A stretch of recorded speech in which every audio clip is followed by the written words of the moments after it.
time to do what?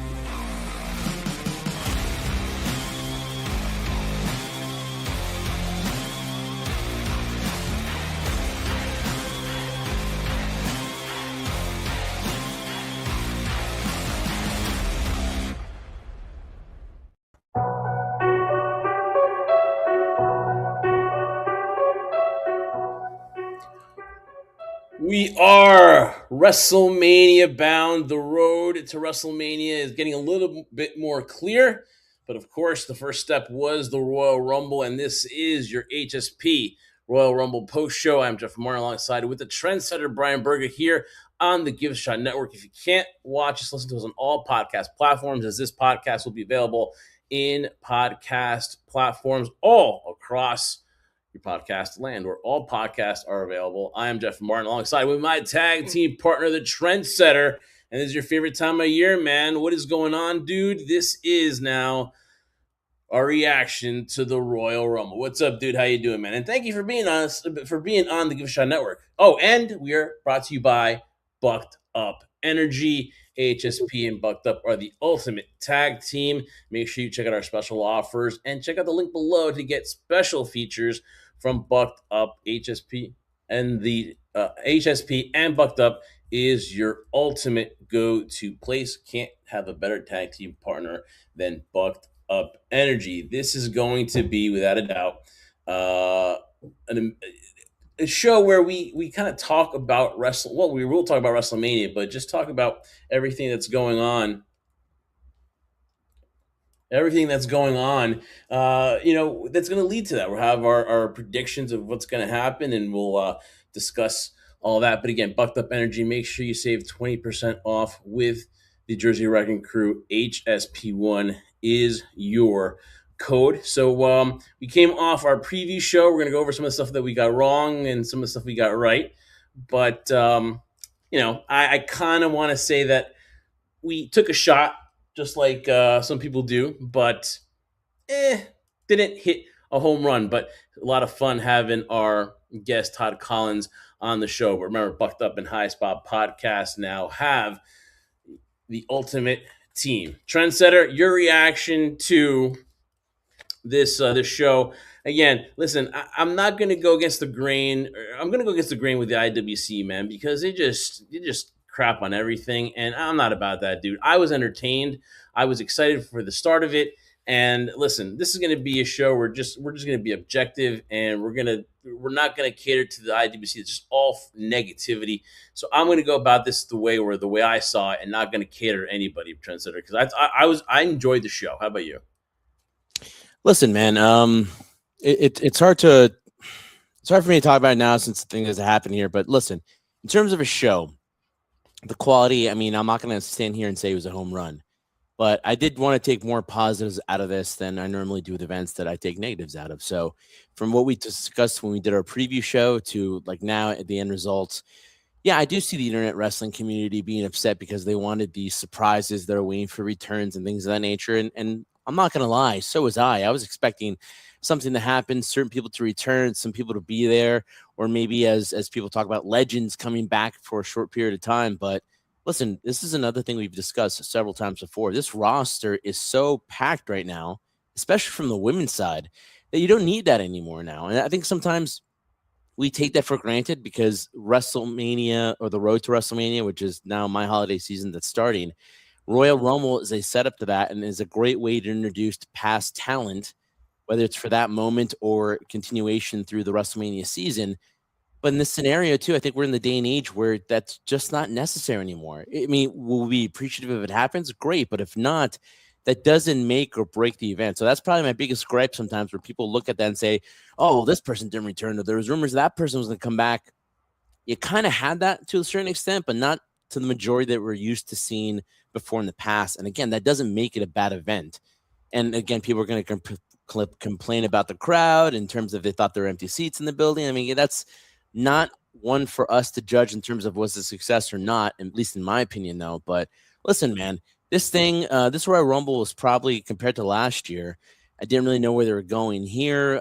I can't say I was fully happy with it, but at the same time, some positive ends when you're looking at the future of the industry. Like we're looking right now at the present of guys like Roman Reigns, Liv Morgan, but to look at a small glimpse of the future of what it has to offer, to me, I think that was what made it become a success in the end.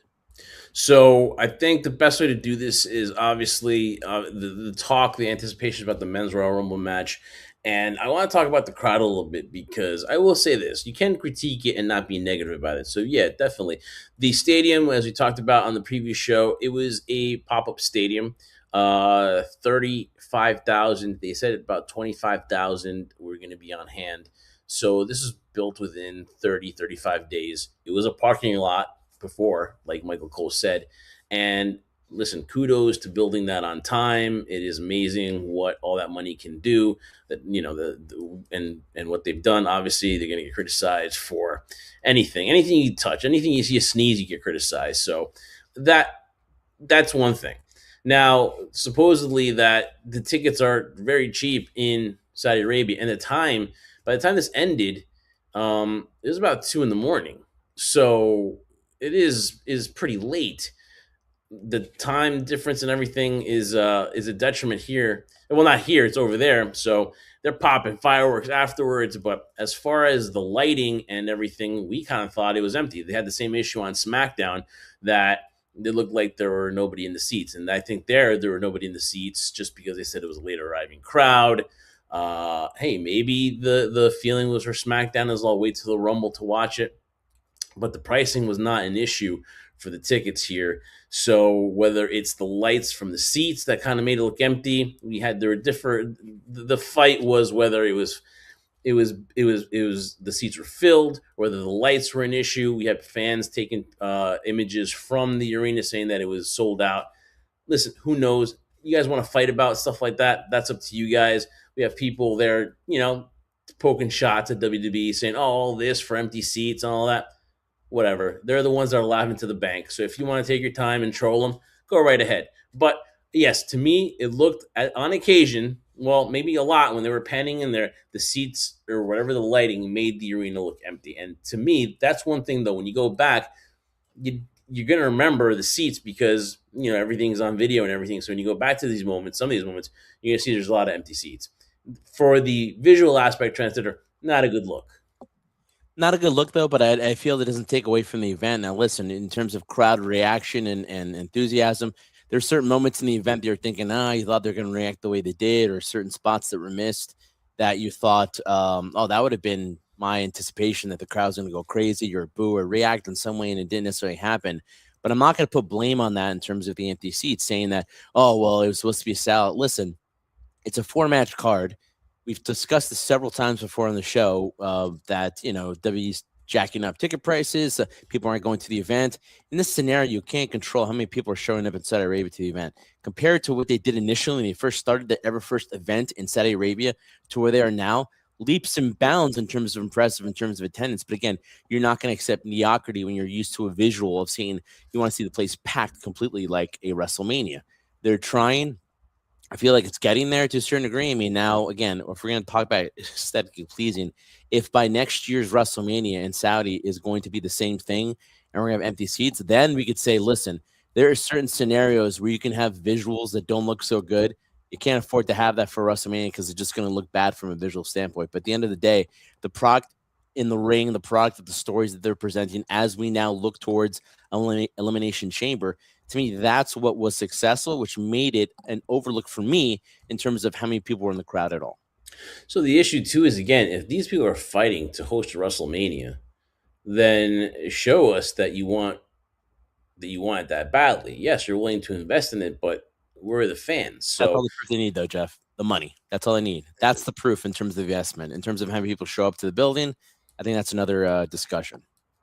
again, it's the visuals that people are going to be talking about, and I'm pretty sure the WWE haters are going to have a field day this week talking about attendance.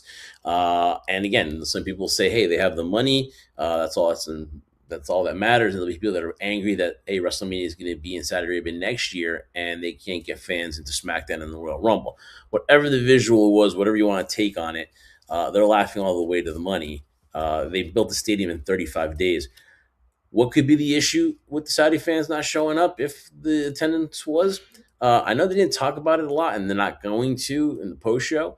But hey, you know what? That's something that I'm sure they take note of, and they'll see what happens. But I can pretty much say that WrestleMania next year better be better be full, because if not, they're going to take their critiques very bad, especially here in the States, for people that feel that they sold out to the Saudis for having a show, the show of shows over there. So I mean, I'm pretty sure that WWE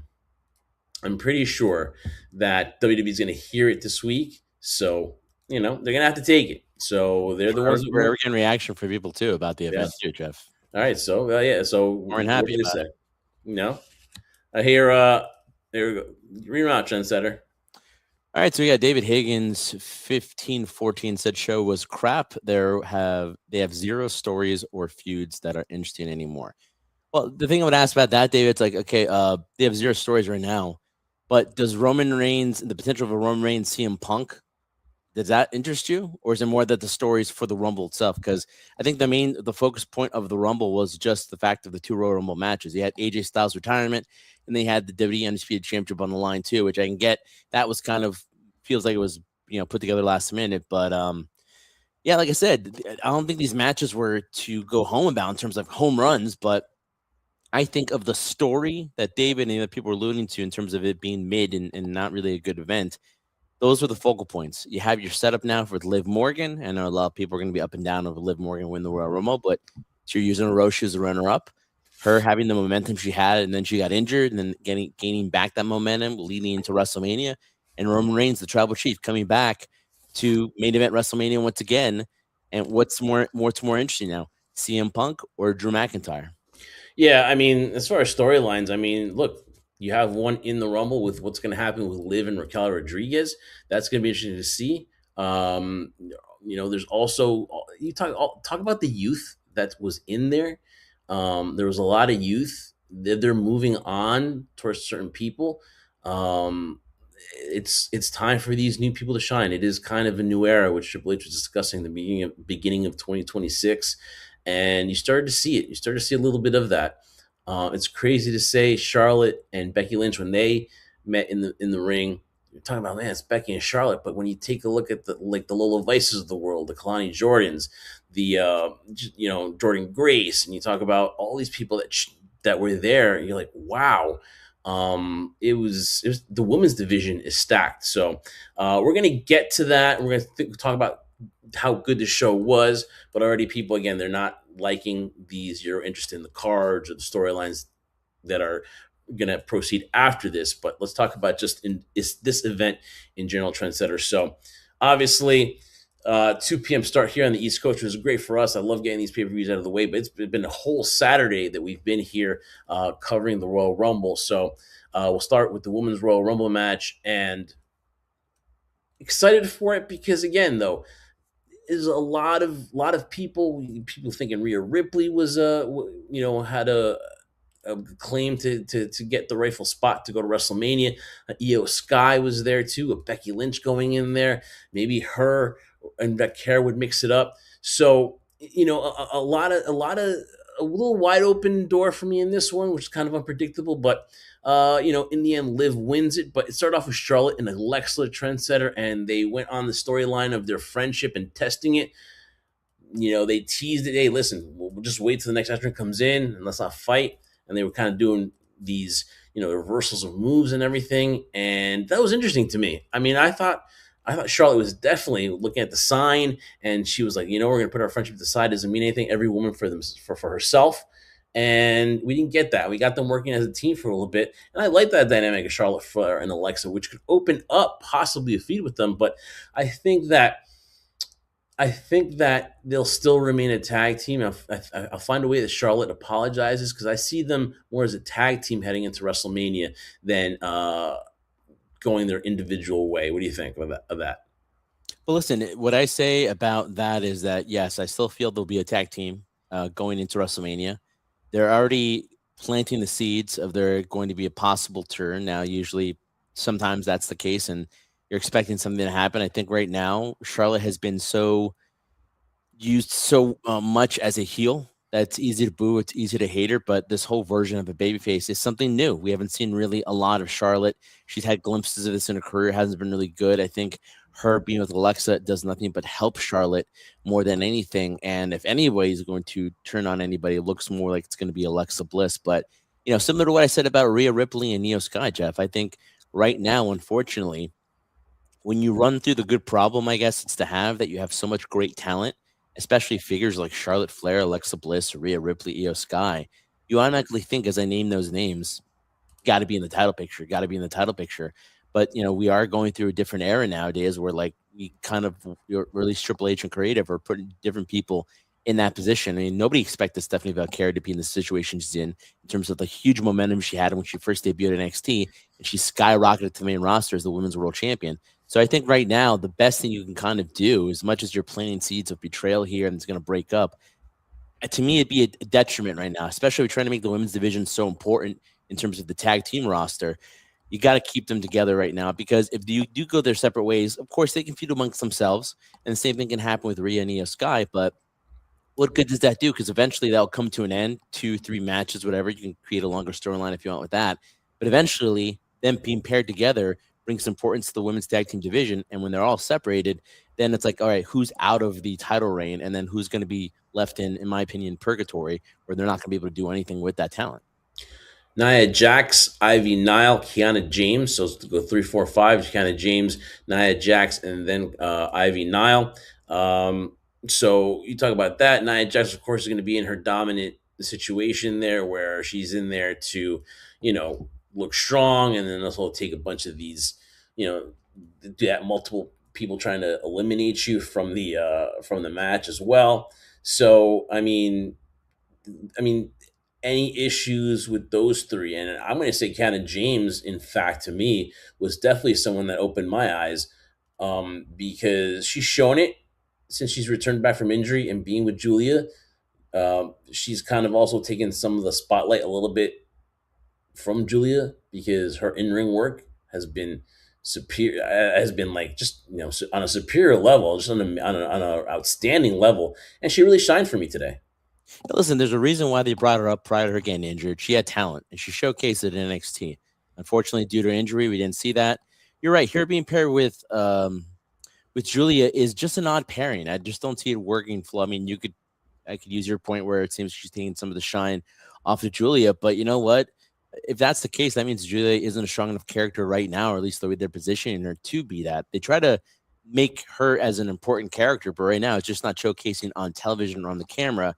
That's the interpretation of Julia. So if she's taking spotlight away from it, there's something seriously going wrong in there. I've never questioned her talent. She's a talented performer, and she really showcased it here too. But listen, another person I need to give flowers to, we were just mentioning her before, is Charlotte Flair. Listen, Oh I've always yeah. been the one to bash her character, and oh my god, it's so annoying. We're seeing the same thing over and over again. But my goodness, and pardon my language when I say this on the live stream, because I try not to really say these words because try to keep it a little professional here, but she was selling her ass off, Yep. man, for everything. Every single person that came in the ring, she wanted to be the first person to take something from them to make them shine and look better. So, I mean, you can't thank that enough, especially from, now that Charlotte's one of the veterans out there, and you have to pass that and make those other individuals like Lash Legend, who the W is extremely high on. Triple H mentioned it during the post that she's on her way to be, on top of that women's division, and you're kind of thinking, man, so early. And the scenario that it's like it's just a such situation right now in this women's Royal Rumble where you didn't need that many returns, and we did get one that I kind of questioned, but again, it's the Bella sisters, and of course they're going to have their moment there too. But again, to that point as well, as much as I'm not a fan of that Brie mode song, that I just it's worse than scratching my ears out and pulling my eyes out when I hear that song. Regardless of that, the crowd reacted to it. So it was a success. And the crowd, especially in Saudi, are actually invested in the women's division. That's pretty interesting to watch. I thought that as you got closer to Brie Bella and you got closer to the final, maybe 5 or 8 of them, the crowd really started popping. What really, really got them going to me was the Brie Bella, just coming back, and of course being able to do the yes chants and all that. Obviously, as it's homage to Brian Danielson, Daniel Yep. Bryan. Big hypocrite. So Yep. exactly. So obviously it was that, and just happy to see it. I mean, that's as close as we're going to get to him ever coming back is through the extension of Brie Bella. Hey, never And say that's never, the but case, thank God. say never. So you With know, him, I would. Yeah, I would. yeah, and though, so obviously, then after that, we got Lola Vice, which is good to see her in the Rumble too. Again, let me tell you, man, she's got these kicks. Obviously, she's a martial artist, but she's another person who, to me, is already on that level of going to that main roster. To me, I think she's done what you could do in NXT. Never won that championship, eluded her, but I mean, she's ready. She's entertaining the crowd. It's easy on the eyes too. Easy on the eyes too, and she's just to me, she's just one of those people in NXT that she's ready. So she's ready for the call whenever it does come, and hopefully it's sooner than later.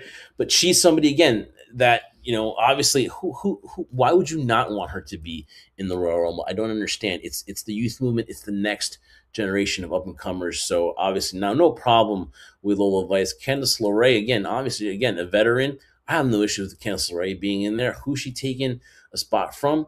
Uh, when I look at the 30, nothing really to me was wasted. You had veterans, you have people that deserve to be there, you have people that have been in there that have a name, quality value.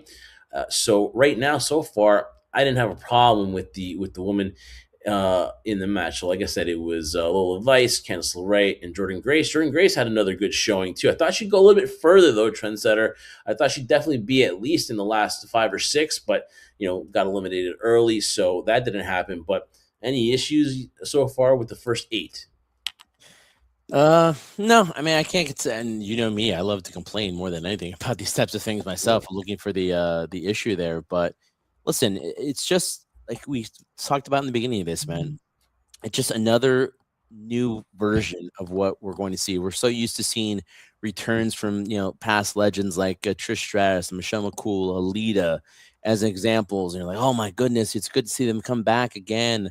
But we're in a day and age now where you don't need it, and like, right, it's about building towards the future. A lot of people are gonna not like it, but at the same time, it's not about what people like. It's about them building and giving the perception of what they have in this whole use with it. I mean, if I had to complain about one thing, Jeff, particularly about this, in terms of all the people, and listen, I have tremendous respect for individuals like Candice LeRae you just mentioned too, right? But the mere fact that we could have gotten Kendall Gray in the match, that Yeah, that yeah, was to me, it's like, listen, she's really, really good.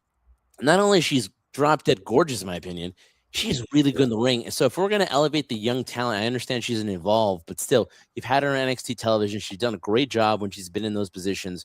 Why not? I feel, at least from my perspective, that she earned an opportunity for a spot, possibly. And if she was in there with all these amazing females that currently have in the ring, that would only elevate her more, that when she's done with Evolve and goes to NXT, her trajectory gets better. So that was probably one of my biggest disappointments. I was expecting to see her in the Rumble, and we didn't get that. Kendall Gray in several places where you looked at that do wrestling news was everyone's rookie of the year for 2025. She had an unbelievable 2025 from Evolve all the way to NXT, even fighting recently for the NXT Women's Championship against JC Jane. Didn't came up short, but she's still the Women's Evolve champion. In just a matter of a year span, she's getting comparisons to Kurt Angle. She's just technically sound. Dave Meltzer is willing to give up a king's ransom for her to go to AEW. He's trying to have Tony back up the brink struck for Kendall Gray.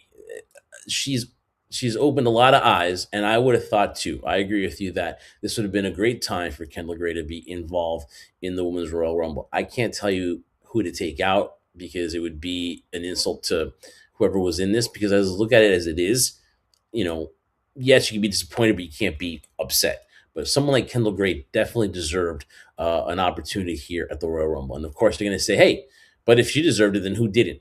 Listen, that to me is just, hey, listen, I think that if there was a 31 woman Royal Rumble, Kendall Gray definitely deserved to be there. But she's impressed, and I just think her stock is going to continue to rise. And I think 22, 26 is going to be sky's the limit for her, and she's going to continue to impress. Do I see her coming up soon? I think she's going to have a year run in NXT. And so I think 2027 will be kind of more of an outlook of when you're going to see Kendall Gray. But man, she's also somebody that's impressed in such a short time. So she definitely did deserve. If you're gonna debate about somebody, right?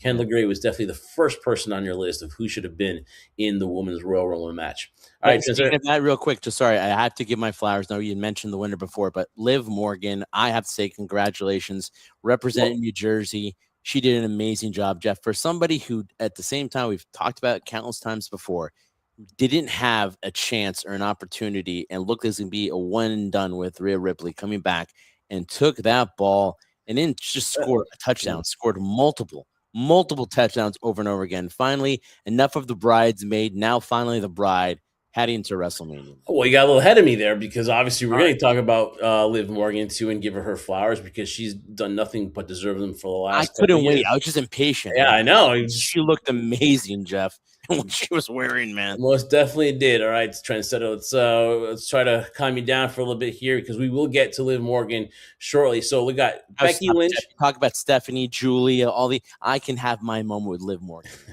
Becky Lynch was number 9, and then somebody who just to me, I was actually just. I don't really stand up and clap, or I'm not really a person that just. Rarely do Yeah, people you don't kind of stand just up at all.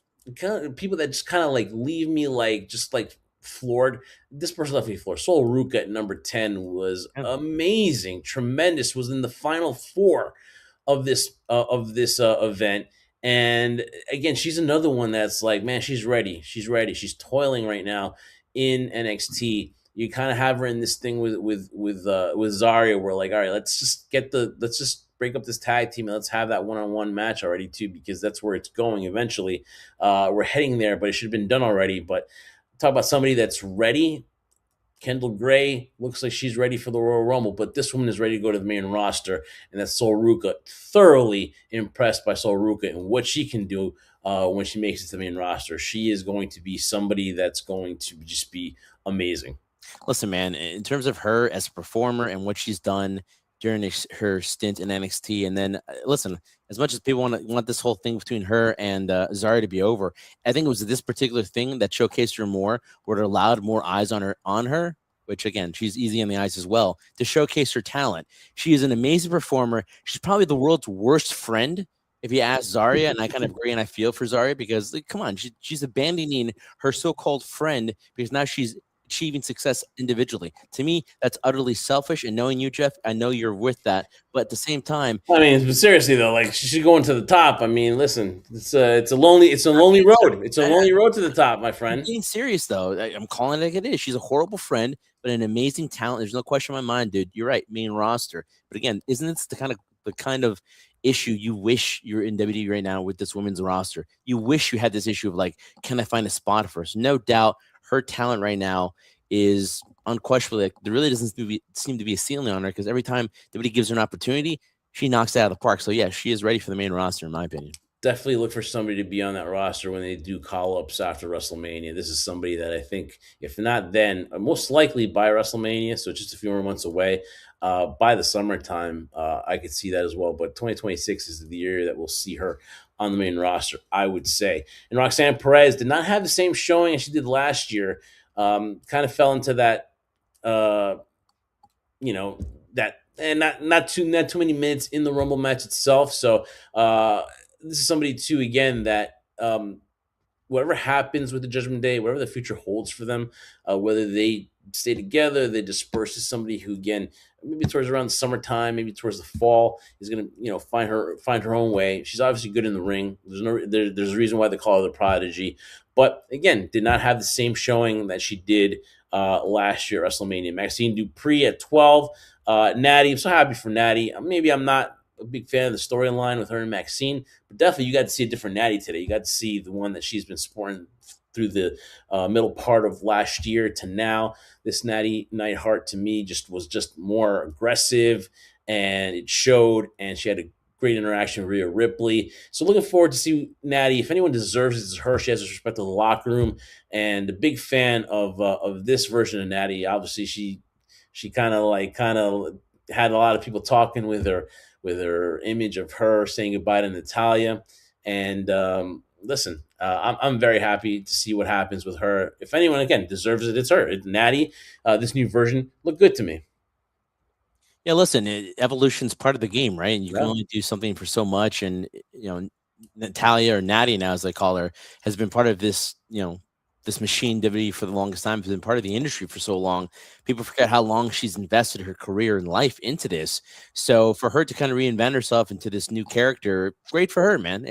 It's something that to this extent, I'll just say here in closing that it's very difficult at this stage in your career, knowing her, and she's a bona fide Hall of Famer in the WWE, to change, to do something unnatural from what you're used to and go with your heart and do it. And she has. And I think right now, this has created what every performer wants, a longevity in your career. If this character goes well for her, which I think it is, because to me, it's the most natural thing we've seen of Natty as of late, then I think it's a whole new scenario for her in terms of, longevity, in terms of her being embedded in storylines that matter. And then most likely it's going to be with Maxine Dupree.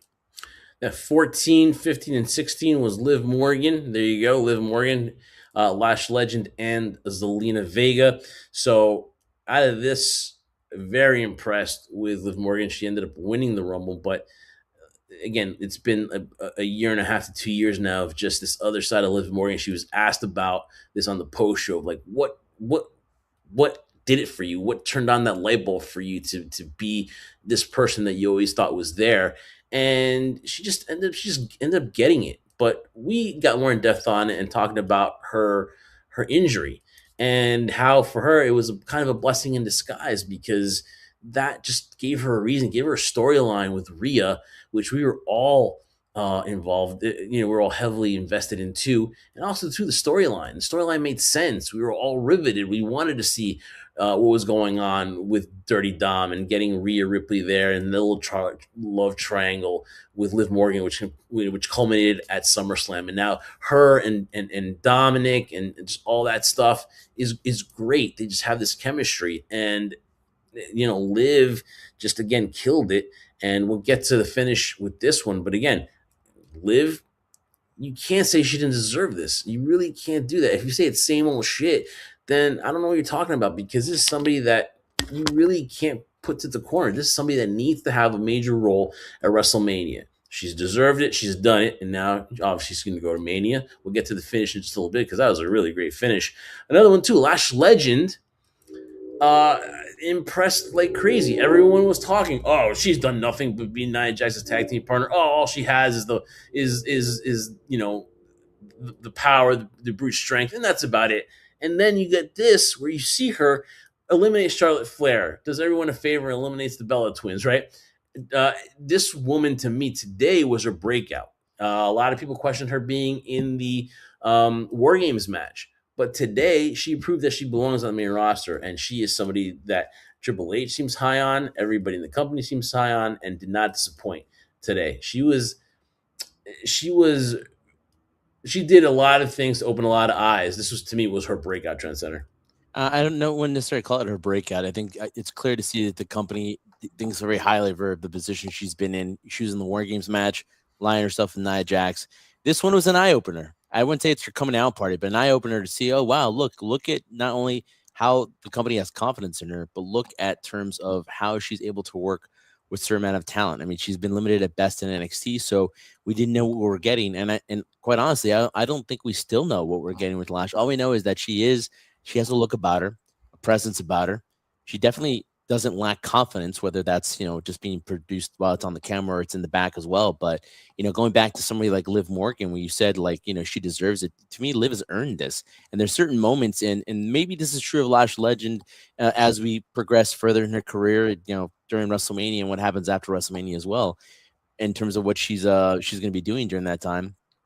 But you look at somebody like Liv Morgan, it's individuals like Liv or Roman Reigns or guys like Cody or guys like Rhea Ripley too, right? When you see them, those individuals, you see the talent that's there, right? But then you see those individuals get it. And when they get it, it's just like literally, it's amazing to watch, to see the confidence that Roman Reigns always had in himself. And then he became the tribal chief. It's the more authentic thing we've ever seen of Roman. Like that works. Now, like I could boo and cheer, but like at least I know that's real. That's not just a something the company made up for you to watch. Same of Cody. Cody's a very genuine person when he came back after being away in AEW and traveling the indie scene and doing what he did with the Elite. Coming back and people believing in Cody. Liv Morgan, always up and down. They gave her a title. They gave her a title reign. It was short lived. She beat Ronda Rousey, but people still don't believe in her. They did. Rhea Ripley wasn't believable until she became mommy. So when you see these individuals figure it out, and you see it on screen, but more importantly, you see it, and as they say in sports, the eye test. You see the confidence in their face. It's an amazing thing to watch, man. And people like that have it. Lash No. Legend definitely high in the company's radar. But like I said, I wouldn't say it's a coming out party, but it's an eye opening in terms of what you can do with other talent. Yeah, I would say she broke out and back to Liv. I mean, even in the post show, she was just being Liv, man. And do yourself a favor and go back to that Stephanie McMahon podcast with her. It was really worth watching to get a little background on just how driven she is. She's always wanted to do this, and now that she's done it, man, she is just having a ball. You can tell that she loves this too, and her passion comes out. So obviously, that's great to see too. It makes you just feel more relatable, and those fans popped when Liv won. So we'll get to the final four in just a little bit. But again, it's all about Liv because Liv wins the Royal Rumble match. So then we get Raquel Rodriguez at 17, Chelsea Green and Julia 17, 18, and 19.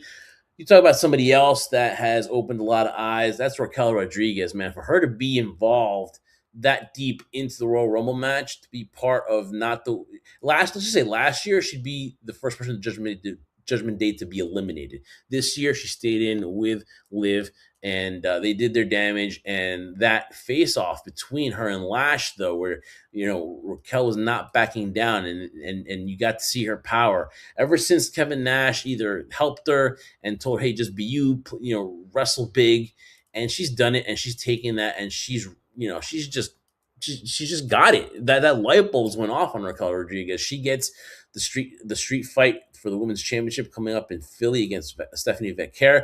So at the end of the day, does her being eliminated by Liv Morgan hurt her? I think more it's the betrayal by Liv than the opportunity to go to WrestleMania, because if she defeats Stephanie Vecchia in a street fight, let's just say Stephanie Vecchia maybe is not 100% yet still from her injury, there's a good chance for her to get the championship at WrestleMania. But boy, you imagine if Raquel beats Stephanie Vecchia, which is not out of the realm of possibility because that's how good Raquel Rodriguez has impressed. You imagine Liv's decision then? Imagine Liv has to actually be like, you know what? She said it too. She said it too on the post show. She knows Raquel Rodriguez. She knows her, and wouldn't she want to maybe know that if you know somebody that well, it might be more tempting to take them on in a matchup at WrestleMania? Liv's been there in those high pressure spots too, and Raquel's just getting in there. You imagine Raquel's first title defense is going to have to be at WrestleMania. Wow, I mean that'd be the ultimate mind game by Liv. But obviously, um, obviously Raquel Rodriguez impressed. What do you think? Yeah, no, she's definitely been impressive. She's finally fighting with confidence and acting instead of being a comedy act. She's that powerhouse, dominant force she was in NXT, which we were wondering whatever happened to it, right? Listen, it's not far fetched to say that she could beat Stephanie Vecchia and become champion right now at the same scenario. I don't know what's more appealing right now, though. Is it a scenario where Liv Morgan faces Raquel Rodriguez and you have that whole dynamic of a Judgment Day scenario at WrestleMania? Or would Stephanie Vecchia and Liv Morgan be more appealing? We'll find out. I mean, if I really had to pick one, Stephanie Vecchia and Liv Morgan is more appealing to me than right now, at least at this moment, Raquel Rodriguez and Liv Morgan. And although Liv says, I know Raquel, she knows you too. So you Yep. both know each other. So great, Uh-huh. but does not mean that this new version of Raquel is going to be a pushover. Maybe the one that had lacked confidence, Liv could manipulate. In this term, you don't want to mess and piss off Raquel Rodriguez and be in the way of her right now, which you'll see happen. Yeah. So, yeah, Yeah. regardless of that, I think right now she is definitely wrestling with confidence. Back to what we talked about before. When you see somebody have confidence or belief in themselves and project on TV, it becomes more that the crowd's actually into it. She's delivering really great promos now. So it's a progression. I think she's finally gaining that confidence or that aura she had. Yeah. She was NXT. It's finally coming back with her. Chelsea Green, of course, obviously, we know her role, did it to perfection here. We'll love to see her just a little bit more of a run, but obviously entertaining for whatever time that she was in the ring. Definitely, when she comes out, She's just an awesome person in general. That's why we love her so much. obviously you smile when she goes in there, and you smile when she leaves. Just generally just loves what she does, and it's about the moments, and she had several really good moments there. in the ring. And then Julia to me was okay. She did her thing, and just no standout moment though for Julia. Still waiting on Julia. Obviously, this second run as the as the United States champion, a little bit better than the first run. But again, I am hoping that Julia, Corey Graves said it, man. We had like, maybe, I don't know if she's holding back or something, but hopefully we see this potential, the unlimited potential that Julia has, and we finally see it in 2026. At 20, Trendsetter, we had Io Sky, 21 Asuka, and 22 Rhea Ripley. Now we're getting into the meat of this lineup here, and um, Io Sky and Rhea Ripley, one of the two favorites. Asuka's always a threat when she's in there. Um, I guess what I got out of this Trendsetter is that Asuka's going to have an issue with Kairi Sane. I don't know when that tag team breaks up, but I don't know how much Asuka has patience now with Kairi. And then as far as Rhea and Io, I think they're going to go into WrestleMania with them as the as the tag team and with the tag team titles. I see them in a Fatal 4-Way or something like that at WrestleMania, because I don't see anybody beating them by then, or having a individual rivalry enough where they go their separate ways. So I see them more as a tag team heading into Mania. Yeah, like I mentioned before, I think Rhea and Io are going to be together for the long run or for the foreseeable future. And I think right now with Asuka, I don't think there's going to be an issue with her and Kyrie. And it's just more Asuka showing her dominance, where she's just literally manipulating Kyrie, saying she's just a follower. But I think right now, if you're going to see something leading into WrestleMania, I know we've seen it before, the Kabuki Warriors and Io and Rhea, but I think that's the direction it's going in. Or like I said, maybe a Fatal 4-Way, some type of gimmick match, whether it be a ladder match or something like to that extent. We're going to have more than one team going for the titles, the women's tag team titles at WrestleMania, with obviously Rhea and Io being champions. So I think right now they're safe in the position they're in right now, because right now if you were to split them up this close to WrestleMania, it just wouldn't make any sense. So Yeah. I think that's what we're going to go in that direction. Then we had Bailey at 23, JC Jane at 24, and Nikki Bella at 25. This, Bailey obviously belongs in there. JC Jane, it was good to see her, at least on my end. And listen, I'll be honest with you. This is somebody else who I would see her on the main roster in 2026. Her and Fatal Influence obviously run NXT. She is the NXT Women's Champion. And the funny thing is, when she was with Toxic Attraction, she was like kind of that third one where we're like, oh, okay, it's Priscilla Kelly and Mandy Rose. Mandy Rose. How could I forget Mandy Rose? Right, set my mind. There's just so many beautiful females. But JC Jane was somebody who was like, okay, we'll see if she has. We'll see. Hopefully, she'll do something in NXT, but just didn't really stand out.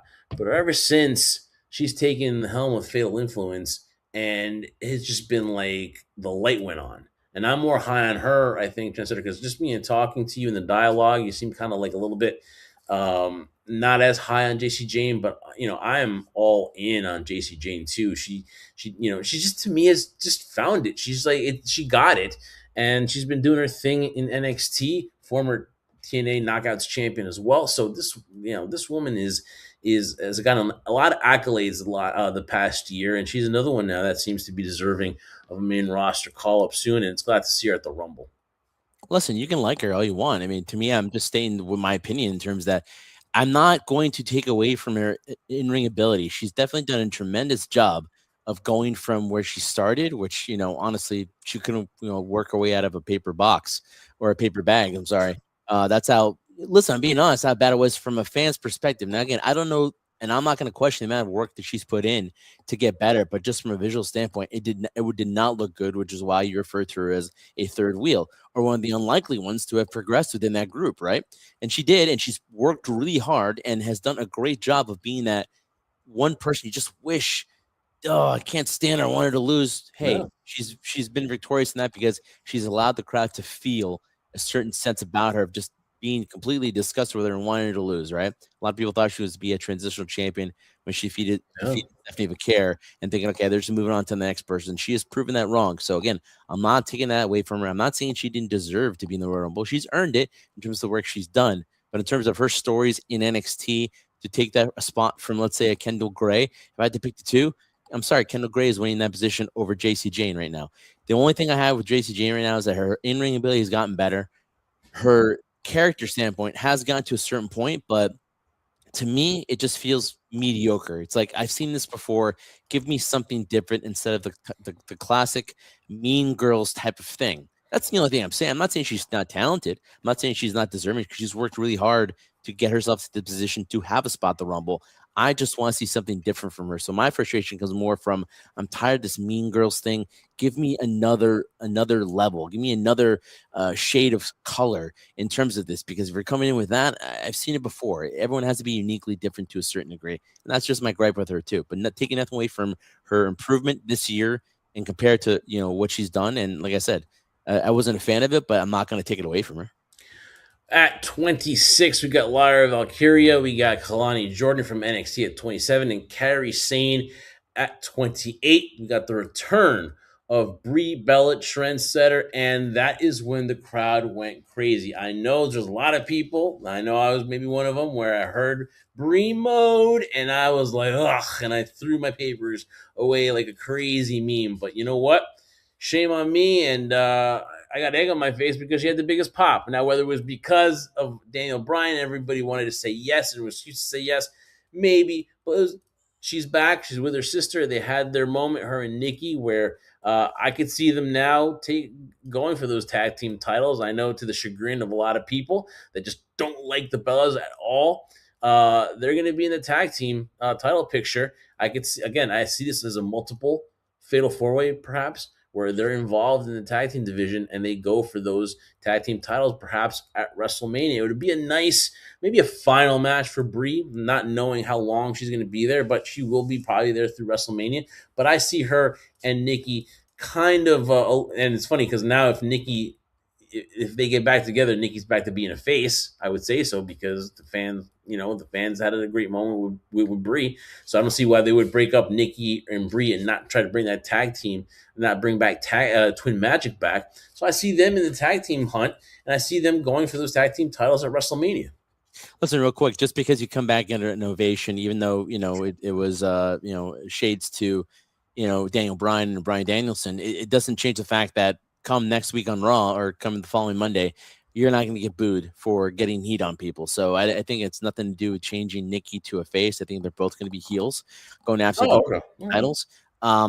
Bree has mentioned before in the past that the only way she'd ever really want to come back is never want to do anything individually, would want to do something with her sister. So this could be like their bon voyage, similar to the Hardy Boys, or I call them the Hardy Men because they're no longer boys anymore. Very good, yeah. Is that they're just there for their last final run, and if they're able to kind of project and improve the division, because listen, there's no question, no doubt in my mind now that the WWE believes more in the women's tag team division than they do the men's tag team Oh division. yeah. Oh, No longer existent. So they're trying to make this work. And what do? You bring a team like that together, made smart business sense. You want more depth in that tag team division right now when you have individuals together.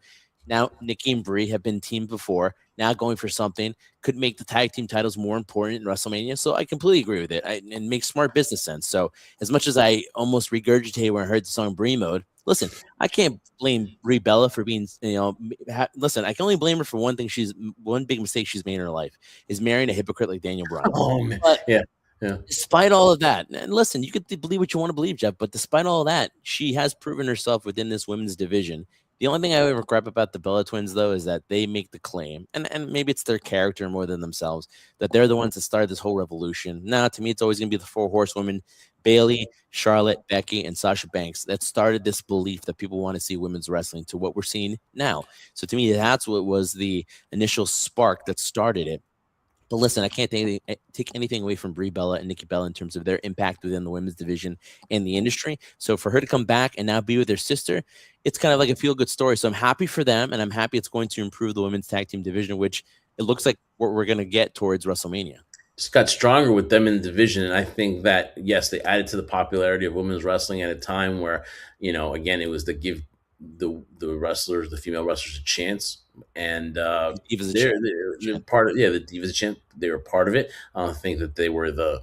I think that was like kind of like when AJ was at the door, and then you had the four horsewomen come up. So I think you are correct on that one. But hey, it gets a good heel here, right? By saying that you were the reason why the Divas were given a chance, and now they are female superstars. And obviously, there's a lot of talent out there. And as we see it in NXT, as we see it in Evolve, as we see it in AEW, and we see it in TNA, women's wrestling is strong, and it is a great. And we're talking, of course, with Nikki Blackheart, and it's a great time to be a female wrestler because they kill it. And now I look forward to these women. These women Royal Rumble matches. They're entertaining. They're simply entertaining. Now, hey, there's sometimes where I'm like, hey, just because you have an elimination chamber match doesn't mean you have to have a women's elimination chamber match. Or hey, you have Or a men's War war Games games, match. a men's war games match. On the same card, you don't have to do that. Still, I think each the If rivalry there's a should story merit. there, it Yeah, makes sense. If that's there's the one. not, you can't fabricate one in 2 weeks just to have it. Yeah. And then, of course, number 30. Here's where we go. Usually, 30 is the returning wrestler, and so we had.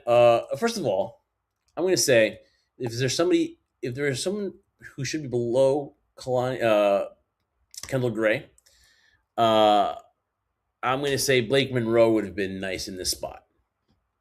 Not in the 30 spot, but to her to be in the Royal Rumble. That would have been somebody that I would have thought would have been in the Rumble match, but she was not. And then number 30, we were talking about Bianca. Does she come back? And you really have to start thinking, Trendsetter, this finger situation. I mean, it is getting now pretty serious because it's going to be now almost a year since she broke that finger in the triple threat match against Io Sky and Rhea Ripley at WrestleMania. Now we're heading into WrestleMania season. We're a few months away from WrestleMania, but now we're heading almost into a year, and still no clear update on Bianca Belair's injury. Now you got to start scratching your head and be like, how bad is this injury that she suffered, man? Because a finger dislocation, whether she ended up breaking it, and she still can't get back. Is hopefully she does come back, but it's got to be a little bit troubling for Bianca if that's the case that she's still not back after about like what 11 months, close to a year. Yeah, listen, it's easy for me to say here. I'm sure a lot of people are like, "Oh my god, it's just a finger. You broke a finger." Well, she broke it in 3 places. The finger is still not able to bend. So there's joint issue there as well. So listen, as much as people want to say, oh, it's a finger, you got 9 more, it is a significant injury in terms of what she does. And part of being in professional wrestling or sports entertainment is that you have to hold on and grip things and move things around. So just by having a finger broken, that's significant. I'm really concerned about it because if it's a scenario where and you would think, oh, it's just a broken finger. It heals really quickly and you're back in no time. If it gets to the point where she can't bend her finger and it prolongs, I hate to say it, right? And I know a lot of people aren't talking about that, but that could be really a career ending type of injury unless something else is thought of. And the only thing that I'm not even going to mention now here on the stream, but it is a huge cause for concern, not for her to be back into the ring and to be back on WWE programming, but just from like a standpoint of how much momentum she had after WrestleMania 41. And it was great. And we couldn't wait to see what was going on. And then she had that finger injury, and you're thinking, okay, she's gonna be gone for maybe a month and a half, whatever. And now it's been this bad. So to me, if you're anyone, it's cause for concern. I'm sure she's concerned about it too. Not to be mean about it, but the mere fact that we're now talking about Bianca Belair, and it's always been almost been a year, and we're talking about these other athletes, is also a scary thing too Yeah, for her, but also it just shows that it goes on. The division is so deep right now that you would think an athlete Bianca Belair, you can't replace her. Not that she's being replaced, but we're moving on to the next person. So I'm sure that's huge cause for concern for Bianca, and also for people who want to see her back in the ring. I want to see her back in the ring. most definitely do, and obviously she's very talented, and obviously she's won this matchup before. So, really hope that it's that she gets better soon. And of course, number 30 could have been a veteran or returning superstar. Like I said, people clamoring for like a Lita or a Trish. But honestly, like you said, this company is so deep now with female talent that there really is no need. I understand the first ever one. You have to get nostalgic and bring back, a lot of people help build it to get to this first ever Royal Rumble, and that's cool and all. But the times of that having to be dependent on surprises, especially in the women's division, I think it's over. I think this was the first time where like, hey, listen, man, we can fill this one without bringing in people from surprises and stuff. It just shows you it should be a good thing. It shouldn't be a bad thing or something you should be mad about. Oh, I didn't see this.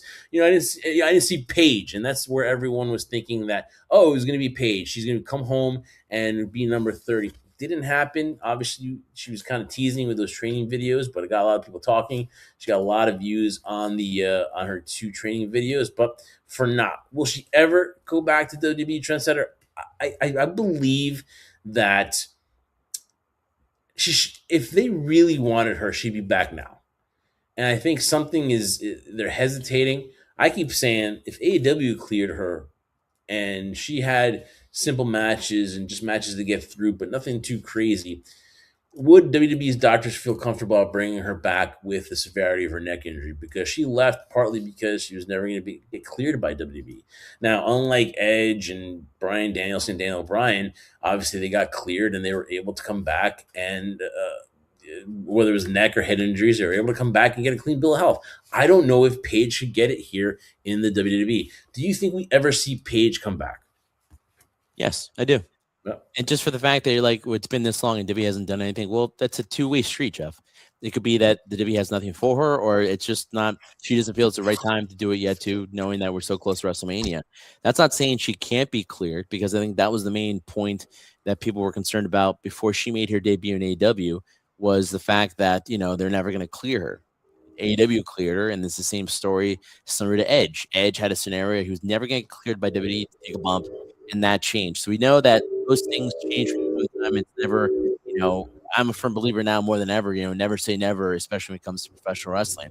I don't think her injury or her neck is the issue or the problem now. I think it's more the fact on both sides. But if I'm talking just from the WWE perspective, right now, I'm pretty much probably set for WrestleMania. That's not to say she could not return prior to WrestleMania or something like that will lead after WrestleMania going into Backlash, for example, or maybe wait after WrestleMania. But I do think there is the possibility of her returning. People thought it was going to be the Royal Rumble. I thought that way as well. I thought if it wasn't going to be for a contract or her having a match at WrestleMania or something, to have a one last return in WWE would have been a cool way of doing it, right? Having her in Saudi Arabia, having that old music come out, and at least we get to see Paige wrestle one more time in the ring. Would have been a feel-good story, similar to Edge when he came back from the Rumble and thinking, all right, this is going to be it for me, and they extended that longer. So I do think she will come back. But I just think right now for both parties, I don't think right now, maybe after WrestleMania might be a good time, because I think they're pretty much set in terms of what they want to do. So I don't think it's the right time for both parties right now. But I think she will come back, and I think she can come back. All right, so we will see though, but no Page, I'm sure had a lot of fans distraught, and obviously we'll see during the week, just to see just what kind of anger they had Oh, Jeff, towards we it. got our boy here. All right, here we go. Update today. Subway to Shea. Obviously, he's been busy the last few weeks with all the Mets move, and obviously, I feel much happier that the Mets made the moves that they made. Are they better than last year? I'm not sure. Only time will tell. But I just feel a little bit more confident that we're going to have a competitive season at least. But not sure if these upgrades are going to be any good. But he says the Rumble was meh. I don't know if it was the crowd or if it was predictability. Why is there so many apron shenanigans? I feel like it's overkill. The Rumble, again, I was more high on both Rumbles. Again, if it's the surprises, they're not going to do surprise anymore because the rosters are full. And as we get into the AJ and Gunther match, we're going to see why it's a new era. It's them bringing back.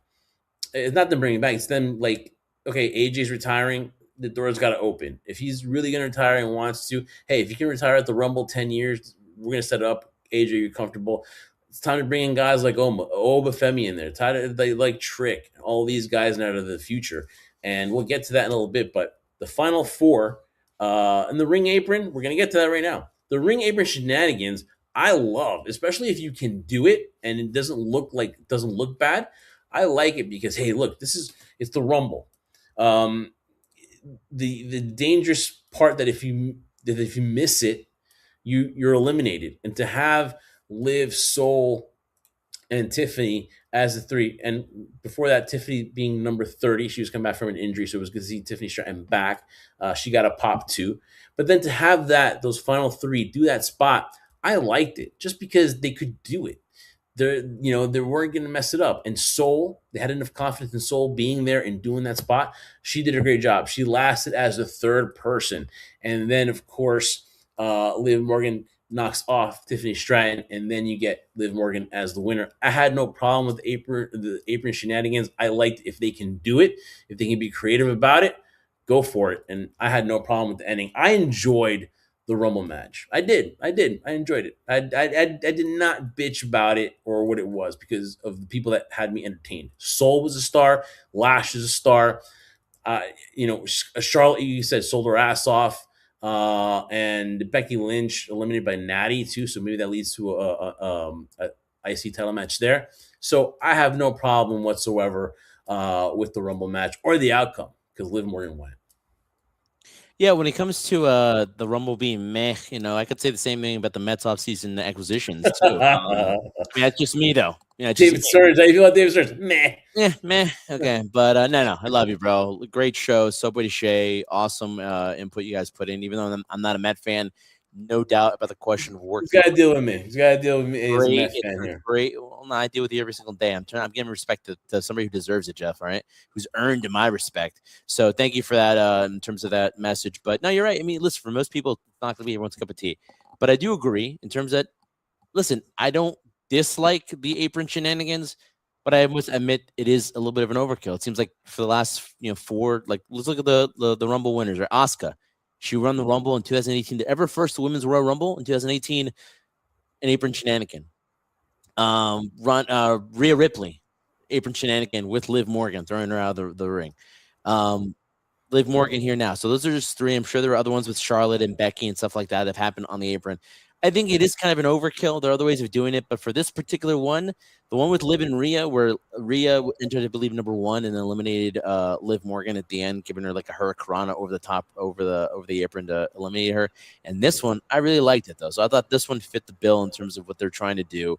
And again, happy for Liv Morgan, what she did. But again, for all three of those women, Tiffany Stratton making her return, coming back, Sol Ruka, and Liv, those are your final three. That's a good final three to have right now because as much as Liv is the present, Tiffany and girls like Sol Ruka are the future of the women's division as well. So no fault there. But I do agree. I do feel sometimes it is an overkill because you don't necessarily do everything over on top of the apron. Want to do on the top rope, want to transition something where you're throwing somebody over the top rope, no problem. But yeah, the apron spot, as much as I liked it for this particular one, Jeff, I believe it's getting overkilled now. We've kind of moved on a little bit from the Kofi, the trying to save himself from from being eliminated with that sequence with him not getting this, finding a creative way to not having both feet touch the ground. Chelsea did kind of do that today, but I think we're kind of moving away from that a little bit. And I think, hey, maybe they are going to the apron shenanigans a little bit, but in this instant, though, I didn't have an issue. The Nikki Bella Oscar one was kind of like, that one to me was like, I That didn't one like was that one. meh. That's Yeah, what I felt. that one was meh. Sol Ruka is amazing. She is super talented. We talked about it in the beginning of the show. That what can you say, man? If she would have won it though, Trendsetter, I wouldn't have had no problem with it. The crowd wanted her to win. Just shows you how much they're invested in her too. And then those three, Tiffany, Sol, or Liv, if any one of those had won, I would have been happy with it. And she hit the soul snatchers that she did to perfection. That is the best move out there right now. And when she does it sweet, she's so flawless. And maybe one botch, I think, in the whole time that I've seen her wrestle. That is a sweet move. And again, it's about the stories, it's about the memorable spots. That soul snatcher, the crowds are gonna love it. Just like the RKO. She's done something where, just like Randy, everyone looks forward to the RKO out of nowhere. The soul snatcher out of nowhere for her is going to be amazing. She is, to me, main roster bound now, but she should be very, very soon. As I would say after WrestleMania and the call ups, I could see her definitely come up to the main roster. Trendsetter Liv Morgan wins it. Congratulations to her. She is going to WrestleMania. I would say that the women's championship picture is much more hard to put a gauge on now. Maybe in a few weeks we'll get a clearer picture, but right now I think it's pretty murky. I don't know who right now Liv would go. Would she go in SmackDown and try to go after Jade Cargill? That kind of wouldn't make much sense. Now, what's going right now is it's positioning, in my opinion, Jeff, and didn't mean to interrupt you there in your thought process, but what I want to interject that I think we're pretty much, we know, I feel, at least to a certain degree, what's going on with the women's championship on SmackDown. It's going to be Tiffany Stratton, trying to reclaim that title. I think we'll live right now, although she's gonna have the choice, and I'm sure she's gonna be on SmackDown television, that which nobody will complain because it's just gonna be great TV for people to anticipate, right? But I really feel the Liv is gonna be focused on the World Championship on Raw, whether that be Stephanie Vaquer or there might be a scenario with Raquel Rodriguez there. I think that's where lean to. I think to me personally, that's what makes the most sense. I would be. I'm You're not not saying. gonna lose her to SmackDown. I'm not saying it's gonna happen. I would put a lot of eyes on what happens on Monday night between Stephanie Vaquer and Raquel Rodriguez. That street fight could be the turning point to a lot of things. Whether Raquel Rodriguez wins that championship, and then you get maybe a Liv and Raquel, and they tell that story, or you see Stephanie Vaquer and Liv Morgan. That would be one heck of a matchup too. So I think a lot of stuff, a lot. I think things will take form in that women's championship chase on Monday night, depending on that matchup between Stephanie Vaquer and Raquel Rodriguez. But Liv Morgan is your 2026 Women's Royal Rumble champion. And now, trendsetter, we go on to AJ Styles and Gunther. We were talking about it. We were trying to find any scenario where AJ would come out victorious, and we just could not. And as much as we racked our brains with AJ Styles and Gunther, there was no outcome that made more sense than what happened tonight. And I don't know. I don't want to talk about what we will do. I can't. I can't journalistically. I can't. But I'm not looking to what's ahead for AJ Styles. I'm just talking about this. If this was AJ Styles' final match, what a way to go! Because a few weeks ago, I was a little down on AJ Styles from Saturday's main event when he had a couple of mistakes, A little and down. That's an understatement. I kind of maybe was thinking clickbait and stuff like that about AJ maybe losing his fastball, but he's leaving on top. He is leaving for a guy that can still do it, a guy that hasn't lost anything, and he's going to be in the rare category where you're always going to wonder, man, he can still go. What if he stayed maybe for the whole year? What if they went another way with it? But it ends a little earlier and it makes Gunther more hated. But that matchup to me was excellent. It told a story, and AJ was outstanding. Him to end it with Nakamura, CM Punk, and Gunther, what a way to go. And I don't know what more you want to say about the match, but I just want to say to AJ Styles, man, thank you. You're always that one of those guys that I wanted to get from TNA. When you were in New Japan, I fell in love with the dude because he had reinvented himself. Uh, his go back to New Japan and the matches he had with Nakamura. Just for an example, this was the AJ Styles. He kind of like he felt rejuvenated. And then when WWE kind of finally decided, hey, listen, we got to bring this guy in, for him to come into the Royal Rumble in 2016, and I remember being there the day after Mania too, I think, and we were just like, man, this guy's going to be a number one contender for a title, very gratifying. Uh, a locker room figure, a leader, someone that everybody loves. Much respect to you, AJ Styles. Thank you for an amazing career, and just your thoughts, Trendsetter, on that match. Wow, I don't think we have enough time in the stream. It's gonna go another hour for me to just talk about my Oh, feelings and my this is admirations and appreciations for a guy like AJ Styles. Listen, I'll mention it to this, right? Not in terms of what he's done in success of, basically the face that runs the place in TNA. He is Mr. TNA in terms of when you look at what he's helped build in terms of that company. Despite the fact that a lot of people, when there was ownership transition, didn't believe he was the guy, but we all knew, the fans knew he was. Then making a betting on himself, similar to Cody, right? And saying, you know what, I'm not going to do this anymore. I'm not going to diminish my pay just to make others happy.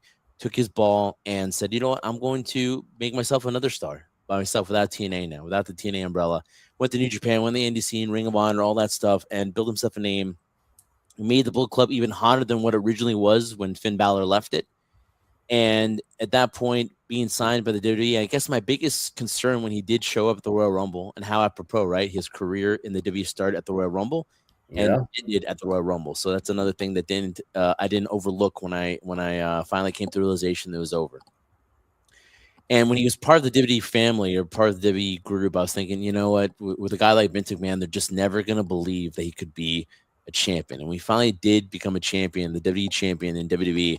I was so happy for him because, you know, not only from what people say about him in terms of the locker room and fans that have interactions with him, but you and I, Jeff, we had an interaction with him back in SummerSlam 2016 in Oh yeah. Mhm. had an autograph signing with AJ Styles. I think we had a choice, and I said it's got to be AJ. I could care less about anybody else. It has to be AJ Styles. We shook his hand. He shook your hand like a man, and what I mean by that, he gripped it hard and shook your hand like a man. And then I basically told him, "Listen, AJ, I know you probably hear this all the time, but after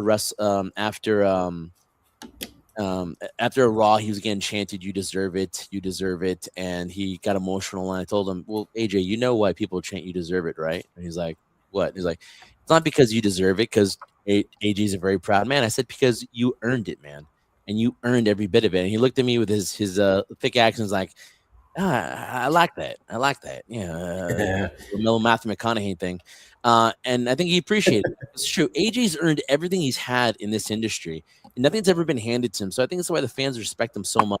In terms of his in-ring ability, second to none. If you had to compare it, and I think comparisons are unfair too, he'd be the closest version of this day and age to what a Shawn Michaels is. And I know this word gets Wow. thrown around a lot, Jeff, too. He, in my opinion, is a generational talent. You hear that with guys like Brock Lesnar. Other people throw it around in their promos to kind of present themselves as something more than what they really are, or trying to make the crowd believe it. But he is a generational talent because he's just that good.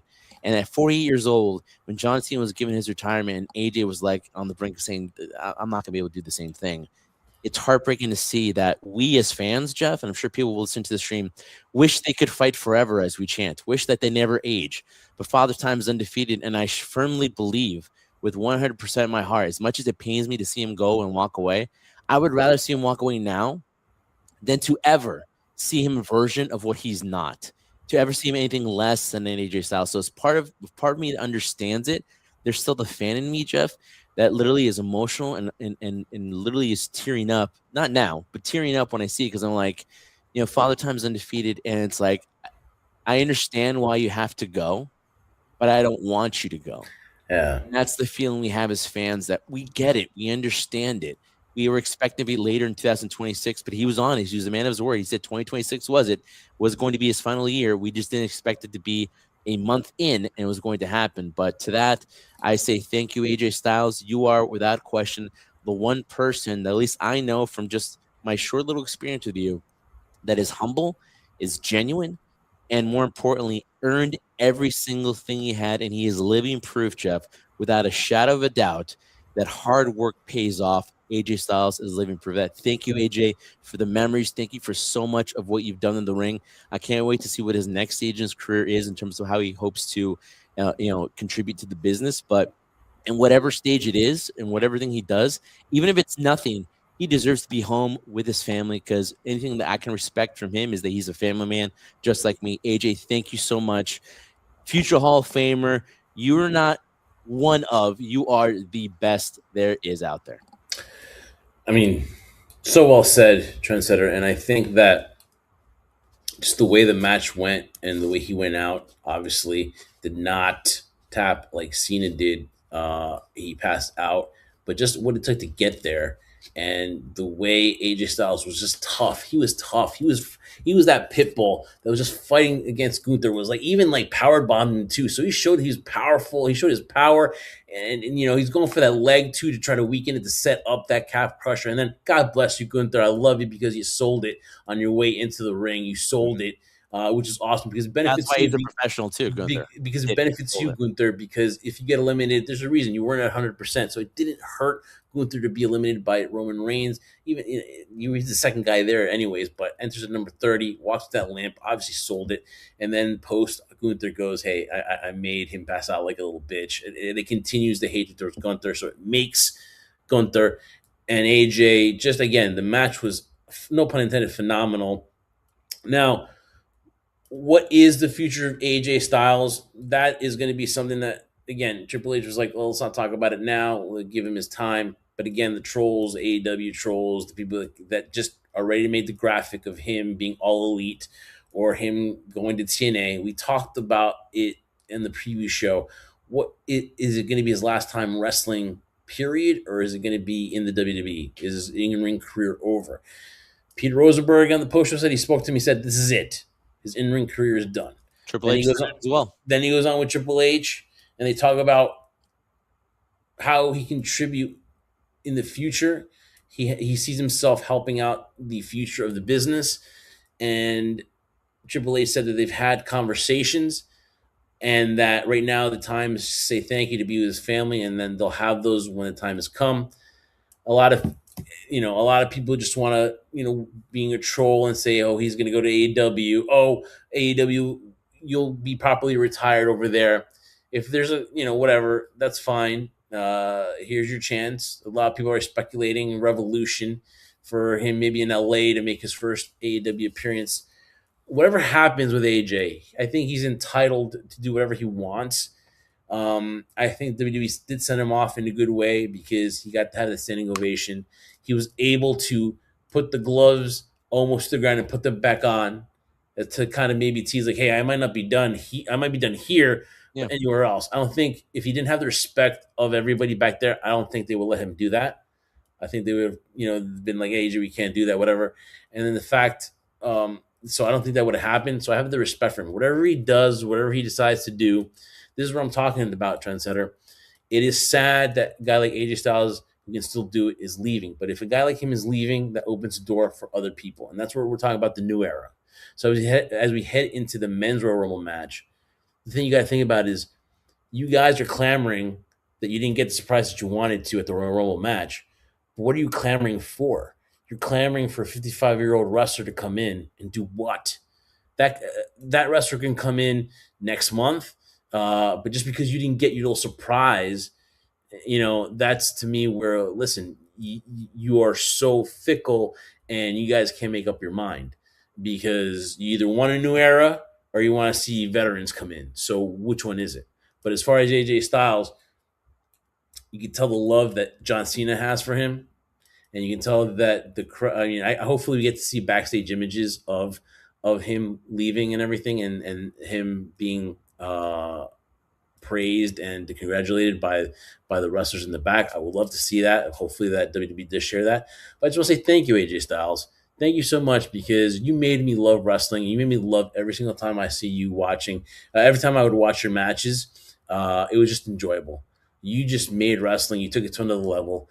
And one of the biggest regrets is that they never made a Shawn Michaels and AJ Styles match. We got that tease in that poster, that graphic. I think AJ Styles kind of let it out because he did want to, push for that. Yeah. Man, what could have been, right? Different eras, just stars didn't align, but that would have been tremendous. And I just want to say, AJ, great match, great career, Hall of Famer, a legend, and whatever you do next, whether you do cross the line or whether you do go to AEW or whether you are a producer or help in NXT, enjoy it, man. Enjoy it because we've enjoyed your career. We've enjoyed watching you. So thank you from the bottom of our hearts here at HSP. Drew McIntyre and Sami Zayn for the Undisputed Championship.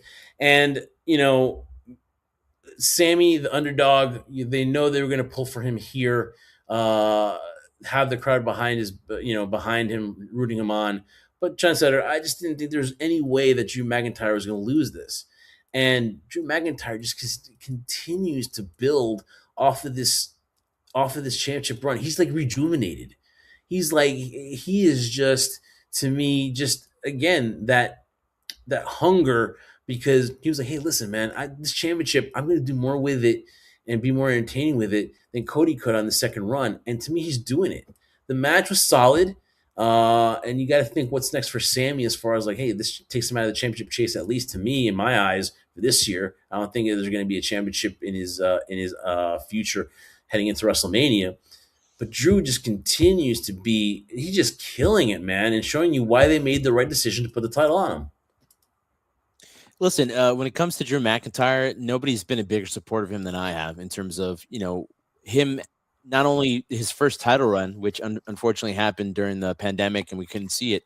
I think at least from my opinion, I think Drew sees this as a retribution, as a way of making up for the title reign he couldn't have as a babyface, to have it as a heel. Because I'll be honest, he's probably been one of the hardest workers out there in terms of what he's done in the situation where he was facing up against Bobby Lashley for the title when we came back from the pandemic, to the scenario where he just seemed to not be in that place anymore, and maybe the company didn't believe in him. And then, due to injuries, again, blessing in disguise. You never want to see injuries ever happen, but sometimes they are blessing in disguises, because Drew was given an opportunity and he was like, you know what? That's it. I'm not going to wait any longer. I'm going to make this for all it's worth. It's my last one, because at that point he was towards the end of a contract. So we didn't know what he was going to do, and had done an amazing job. The strengths were off. It was no more holding back. And we saw again, he has another version, another person I forgot to mention too. When you see that confidence in somebody, and it's just that inward confidence of who they are, and they kind of get it, and they know who they are as a person,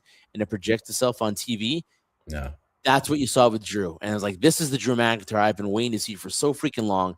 To get his flowers and to get the title was amazing. And listen, in this thing, they try to make it personal with what Drew was saying. And listen, Drew has not been one to be shy about talking about people personally in terms of their family and stuff like that, to get that heat from people. But I think it was all for nothing. I still think we'll see Sammy possibly maybe an elimination chamber trying to get a position, but in terms of his position for a title, I don't see that happening anymore. It was, again, similar to what we talked about with AJ. It was kind of written pretty well that, if it was not going to be in this scenario at this event against this opponent, then when? In the scenario here, it kind of worked in Sammy's favor, because he got the number one contendership in Montreal, Canada. Then he's here in Saudi Arabia getting a title shot. So it kind of worked itself well within the story. As for Drew right now, this is this dominant force that I want to see for the longest time. He's going to carry it, in my opinion, to WrestleMania. Now the question will be, after him costing Cody and basically also costing Jey Uso, I'm sorry, Jey Uso, Jacob Fatu, my bad, wrong cousin. Costing Jacob Fatu a chance at the title at the Royal Rumble. It begs the question, like, are we going to get a triple threat match here, though? So happy for Drew. Drew, well deserved. This is the version I think you and I, Jeff, have always wanted to see of Drew McIntyre. And again, I don't think there's ever a question that he was going to lose the title. It was kind of written in terms of how it's going to go. And again, they have a Sammy and him have an amazing match, really good match. I would say it was a 5-star, 7-star, because again, I'm doing star ratings like Fuck stars, man. We don't fucking do stars here. I don't do star ratings like some fools do, but great match and great story being told. And now Drew takes this into Elimination Chamber takes it into Mania. Yeah, and again, Drew McIntyre. We'll get to his post. Drew McIntyre is just on a whole different level as a champion and as a heel, and he's going to take it to WrestleMania, man. He's taking it to WrestleMania, well deserved by Drew. All right, so now we get to the men's Royal Rumble match. To me, obviously, the talking point of who was going to challenge, who's going to main event WrestleMania. And listen, this was again. I maybe there's maybe 2 or 3 people that maybe you could be like really here at the Rumble match, but again, who are you bringing in? There's no legends. There's no anybody on the independents. There's nobody else to be left to sign. There's no big free agent right now at the time that, hey, let's go get. So to me, bring people who are on the roster, whatever, like that. I know, obviously, people are gonna complain about a couple of people here, but who is there to bring? Now, I want to say to you, Trendsetter, a lot of people say, "Oh, WWE is too predictable. Oh, there's no youth movement. Punk is like almost, he's 48, and and he's your champion, and they're complaining about the age of people. But then when it's time to bring up NXT talent, or we're trying to trying to push different people like a Trick or anything like that. Oh, wait a minute. There's no surprises. There's no Jerichos. There's no 55-year-old, ex-WWE guys that we want to see for that. We get it. He's 55 years old, Jeff. We understand how old Chris Jericho is. But I'm just making my point in saying that there is a call for youth movement, yet we're looking for older people to come take spots. Yeah, I'm just saying, don't bash Jericho on his age. No, I get I'm not bashing Jericho. I'm just making the point. I'm making the point that but you don't want a 55-year-old in the Rumble. I get it. You don't want a 55-year-old in the Rumble. I understand that, Jeff. No, I don't think you do, because it's not. It's again. I'm pointing out the 55 because it's evident. Everybody knows how old he is, and the people just contradicting themselves Yeah, I even told about you too. Just real quick. I even told you too when Braun Breaker got interfered with, and we'll talk more in detail about that. We're like, there's no way it's Jericho because he can only jump about that high right no, now. no. Jesus, in terms of athleticism. No, You yeah, know, but it's everyone's wanting that. But you're right. It's about this youth movement that we want. Like, but again, people are going to complain about that anyway. Even if Jericho showed up, Jeff, honestly, people are going to be like, oh, got Jericho in here? No, they took a spot from a young guy. So it would have been the other way around too. exactly.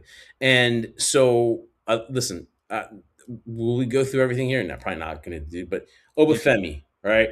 Obafemi, great job. He did a great job. great job. I mean, unbelievable. Listen, this guy just again has it, showed it, and he is going to be a big part of this company in 2026. Michael Cole said it. He's going to be the face of the company. Him and Future Braun world Breaker. champion. Yeah. You know, I think if I were going to complain about something, is I think we kind of were robbed of that of Obafemi and Braun Breaker mixing it up a little bit. I wanted to see that, but then we had that again. This I'll complain about. This hooded wrestler now that we've seen several times is that to me is getting pretty tedious and meh. We have to do something else. I mean, that to me is getting a little tedious to watch now. Now, who is it? A lot of people say it's Seth Rollins No, I was about to say we know who it's not. It's not Seth because because Seth he has said, said countless times he was not going to be at the Rumble. and you know he tells the truth. Exactly. There's no reason to doubt Seth We Rollins. said it to you too. Like, there's no way. No matter what he ever says, you You can never know, believe him anymore in terms of what he says because you're not going to believe him. well, he said it too. It's not like anyone's going to believe him, but like, what Yeah, is the reason to? I think it was Seth Rollins, or it could have been Crowbar because they both have those fingers, those long dangling fingers. we love you, Chris. We I love thought you, man. I thought it was Crowbar. I was like, Crowbar is Here's the the hood again? difference. Seth was born with his fingers. Chris unfortunately chopped his off. Crowbar chopped his off and then resewn back on again. So Oh, we love you, Crowbar. But no, listen. Question real quick. If it is Seth Rollins and that's the way they make it, do you really want to see a babyface Seth Rollins now? Is that the right time for it now, due to the fact that he got injured, or did you want to see this heel run? Even though the Vision we've yeah. talked about it is a horrible thing what he's doing with the Vision, it was blah. That's a mech thing as well, right? I just don't. Is it time to turn him face now because of the injury and how he got attacked by the Vision, kicked out? I think the way he got kicked out, he's going to be a face, and I think he to add icing on the cake, the injury kind of makes him sympathetic, and him going after Braun Breaker, one of the guys that took him out. Well, the guy that turned on him, basically, Yeah, right? But I just think it's too obvious. Like, I just think it's like there's no mystery of who that person is. Like Balor. How about that? Finn Balor, but what Because you can be in the Rumble, so he tried to take away from Braun Breaker. that should have been the story because he couldn't get in there. Yeah, Or well, he got in there eliminated. So, but still, though, that maybe he couldn't have competed, and then Finn Balor takes that spot. That could have been a way to go about it. But it's just too obvious that it's Seth Rollins. And what's worse is that if they really wanted to make it a little bit like not too obvious, put gloves on the guy because you could have done it like they did before, where it was Montez Ford that was kind of covering the Frost in Theory to kind of switch things. But this is pretty obvious that it was Seth Rollins. Unless they want to make it obvious, I don't think they should make it obvious to me. I think that's a mystery. But again, though, I've seen the hooded guy now so much. It's like think of something else, man. Like Becky Lynch, then it was R-Truth, Austin Theory with this gimmick, and now this guy, dude. like Let's the let's masked magician. let's do something else here, huh? I'm begging you. Again, though, but you think it's Seth, though, right? Listen, that's what makes the most sense right now. Because even I joked about being Finn, and I even said it during the pre-show, where I was like, "Imagine Finn not." I felt bad that R-Truth was in the Royal Rumble because you could have knocked him out, and Finn could have been part of it. But I said to you during the Rumble too, because as we're going down the list, we're like, maybe Finn gets in this one or attacks this person, and then I said, unfortunately, this year right now, even if Finn did that, nobody would care, and that's not a slight on him. It's just the way it is in terms of his character. Nobody would go crazy if that happened. But even though if I joked, oh, that could be him in the hood, whatever, I think right now the most sense it makes is for Seth right now. The only reason why he would attack a guy like Braun Breaker, since Braun, basically stabbed him in the back or stabbed him in the front when he speared him. And this was the guy that Seth brought along. And if we're not going to have the scenario too, and we can talk more in depth about this too as well, in terms of the winner of the Royal Rumble, if it's not CM Punk going at somebody else and it's not Braun Breaker, who can Braun work with at WrestleMania possibly, and that could be a solution there if it's not Braun and CM Punk at WrestleMania. Seth is gonna get try to get is trying to get cleared for Mania, so I can see him Braun Breaker versus Seth being a match at WrestleMania. That would be kind of crazy though, from where Seth was last year to this year. That'd be kind of crazy for him to be in that spot. But hey, he got injured and stuff happens. To me, the Rey Mysterio 4, Rusev 5, Matt Cardona 6, Damian Priest at 7. Damian probably had the best outing of all the guys. I think they were just there to feed for Oba. Yeah. Then to me, then Javon, who over 40 minutes in the ring, so kudos to him because I felt that they've kind of like messed up his start because they didn't make him sign his contract on air. It was during a commercial break. Then he declares for the Rumble in a commercial break. He signs his contract with the old WWE logo. I didn't know that. Are you serious? Then there was a spot open. Adam Pierce, you bastard. You said it was Well, cool. well, this is before Finn. This was before Finn had wanted to get into the Royal Rumble, so that he had signed before that. But here's my thing: this is where you could have added Finn. You remember when they took out Tozawa and then they put the show speed into the match? No offense against Mr. Iguana, but don't you think it would have been you get the little demon? What's what? I don't want to put you on the spot. Maybe you can help me since you got the Google machine. What's Mr. Iguana's pet? The iguana. What's her name? Oh, Mr. Iguana's pet name? Let's Yeah. see. Mr. Well, what if the little demon would have done something to him, or they would have laid him out in the back? It had Mr. Iguana out of it, and then have it starts with an H, I think. But anyways, while you're checking that out for me, well, he gets attacked, and then Finn Balor takes the spot, right? Mm-hmm. Because they have history there. He has history, Mr. Iguana, and the his pet iguana. The little demon and Finn take them out, and then that's why he would have taken that spot. That would have been very creative to do because there's history between them. So, Trick Williams, I'm surprised Trick had a short outing. Oh, La Jessica, La Yeskia, yeah, La Yeskia or whatever. So, yeah, imagine Finn taking them out. That would have been great. God, especially her. And I love the spot with Damian Priest choke slams them both. But I get it. You need a comedy spot again. Good for Mr. Guan. I'm not trying to take anything away from Mr. Guan. He's very entertaining. But this has been a perfect time for Finn to take that spot. Yeah. No, Finn Balor is crazy. Trick, I thought he's got the aura, but I thought he'd have a better showing. I thought he'd be there longer. Got eliminated by Cody, who was the next guy in at 11. And then El Grande Americano comes in, very popular in Mexico, I hear.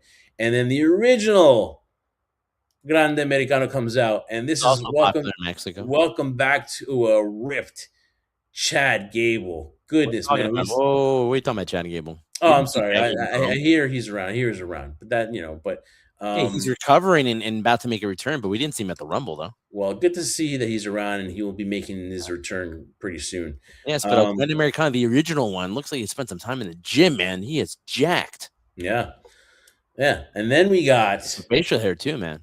And then we got Powerhouse Hobbs, who came in, and his name now is Royce Keys, but the rumors are true. Powerhouse Hobbs is now in the WWE, and he goes into Royce Keys. He had a good showing too.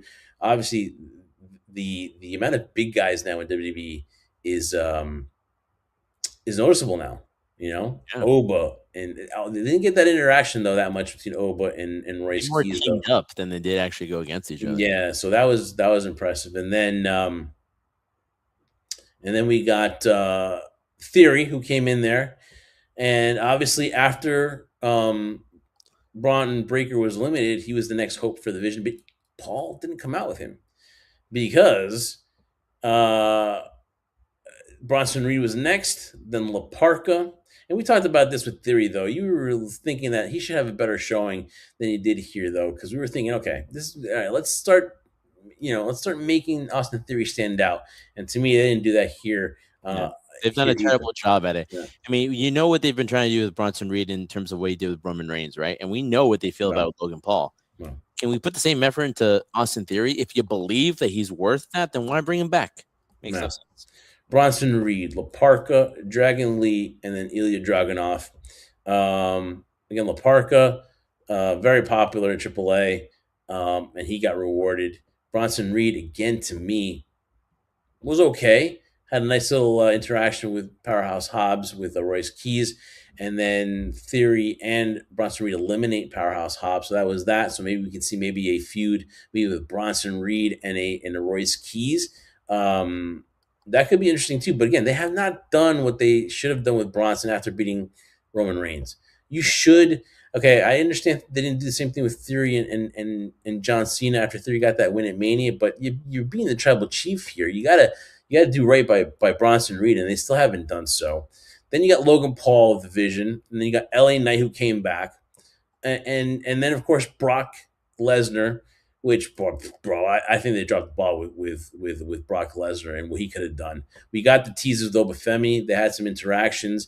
Brock's a beast.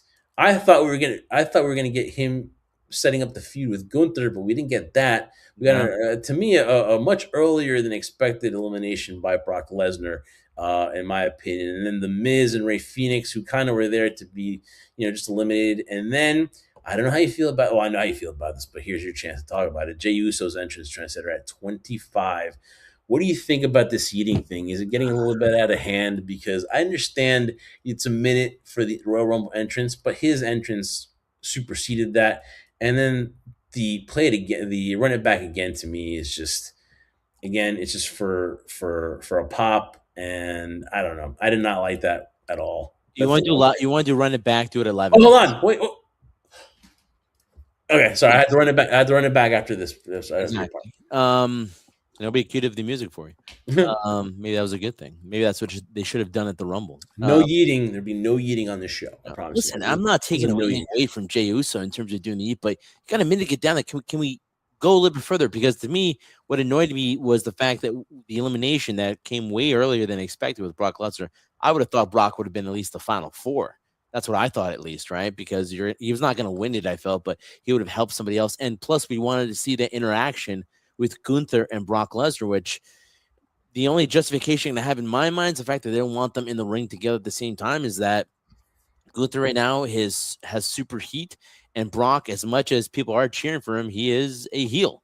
So he doesn't. You don't want heel and heel, I guess, going against each other. So that's the only justification I can think of why they did that. So that was the surprising thing. But like, you missed a spot, and that could have been an opportunity. And again, this is me now nitpicking the fact that Brock being eliminated would have caused the crowd to go, "Whoa!" and commentate and say Brock Lesnar's been eliminated. Oh my goodness! To make it a bigger deal than what it wasn't was because Jey Uso was still making his way slowly to the ring and then doing the whole thing where like, and this is where like, if I was in the ring, and this is just me, again, I'm not hating Jey Uso here. I'm just saying I'm in the Royal Rumble. We're making this important thing. Are you kidding me? The fact that Jey Uso takes a sweet time to come down. Already one person's come in. He makes his way down. He's in the ring. He does a super kick, then puts the glasses back on, and then tries to run it back, and he's on top.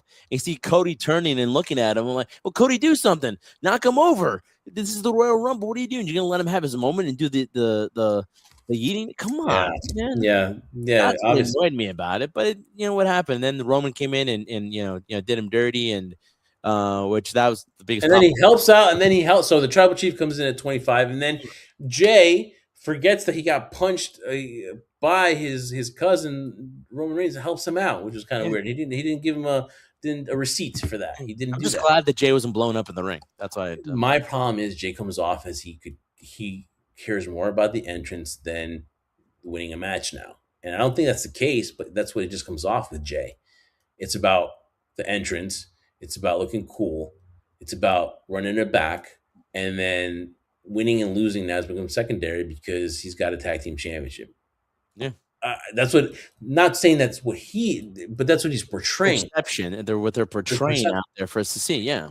Yeah, and but that was one thing. Portraying that Jay is so Yeah, full of himself now that that is really his thing, and he yeah. could care less about what's going on in terms of what the ring, which could be scenario where we might see down the road. And I hope we don't, because they're back together again. But like, maybe Jimmy and Jay aren't on the same page right now, so we'll see. Jacob Fatu, which I was like, oh, I totally forgot Jacob Fatu because we were all thinking if Jericho was going to be at 30, we're starting to run down the list of names that we thought we knew. But Jacob Fatu was somebody there that came in at 27. Penta, who again I think had a better outing last year than this year. Randy Orton, again another person that I We just was like, forgot oh, about him. I was, We I did. was yeah, because we were like, oh wait, It's 29. There's somebody else that they didn't say, but it was Randy. And once Randy came out, we knew that was it because Gunther was because that was it because Gunther was still going to appear, and then he That's got it. Yeah, yeah. 30, and then was a breath of fresh air coming down the ring because he sold his match to AJ Styles. Who does that His anymore? butt off. Yep. Who does that anymore? Went to the ring. I'll tell you who does it. A professional does it. Yeah, yeah, and kudos to that. And then two, when he goes in the ring, too, he holds the leg because he's still suffering the effects of the calf crusher. And again, Gunther comes close, but at the end of the day, the final four were Randy Orton, Logan Paul. Kudos to Logan; he's going to be a Yeah. champion pretty soon. Roman Reigns and Gunther. Gunther was second to last, gets thrown over the top by Roman Reigns. So now Gunther is just having these. It would have been what a resume would have been to have beaten AJ Styles, retired him, and then win the Royal Rumble. That would have been crazy. But I think that there would have been a lot of just uproar by the fans for saying like, "What more does Gunther need?" Right? Yeah. So I think a lot of fans would not have been happy. But Gunther had a good night. Finishes the runner up again. And listen, with Randy, like you were talking about, he doesn't need a title, but it would be nice for him to, because he's at 14, right? He's at 14. That's the closest we are right now for anybody to try to tie or break Cena's record. Will he do that now? I'm starting to think that's not in the cards for him, but we'll see what happens with Randy and what he does at WrestleMania. But Roman Reigns, who was our prediction, I think, all around on our preview show, will now vie for the championship. And congratulations to Roman Reigns.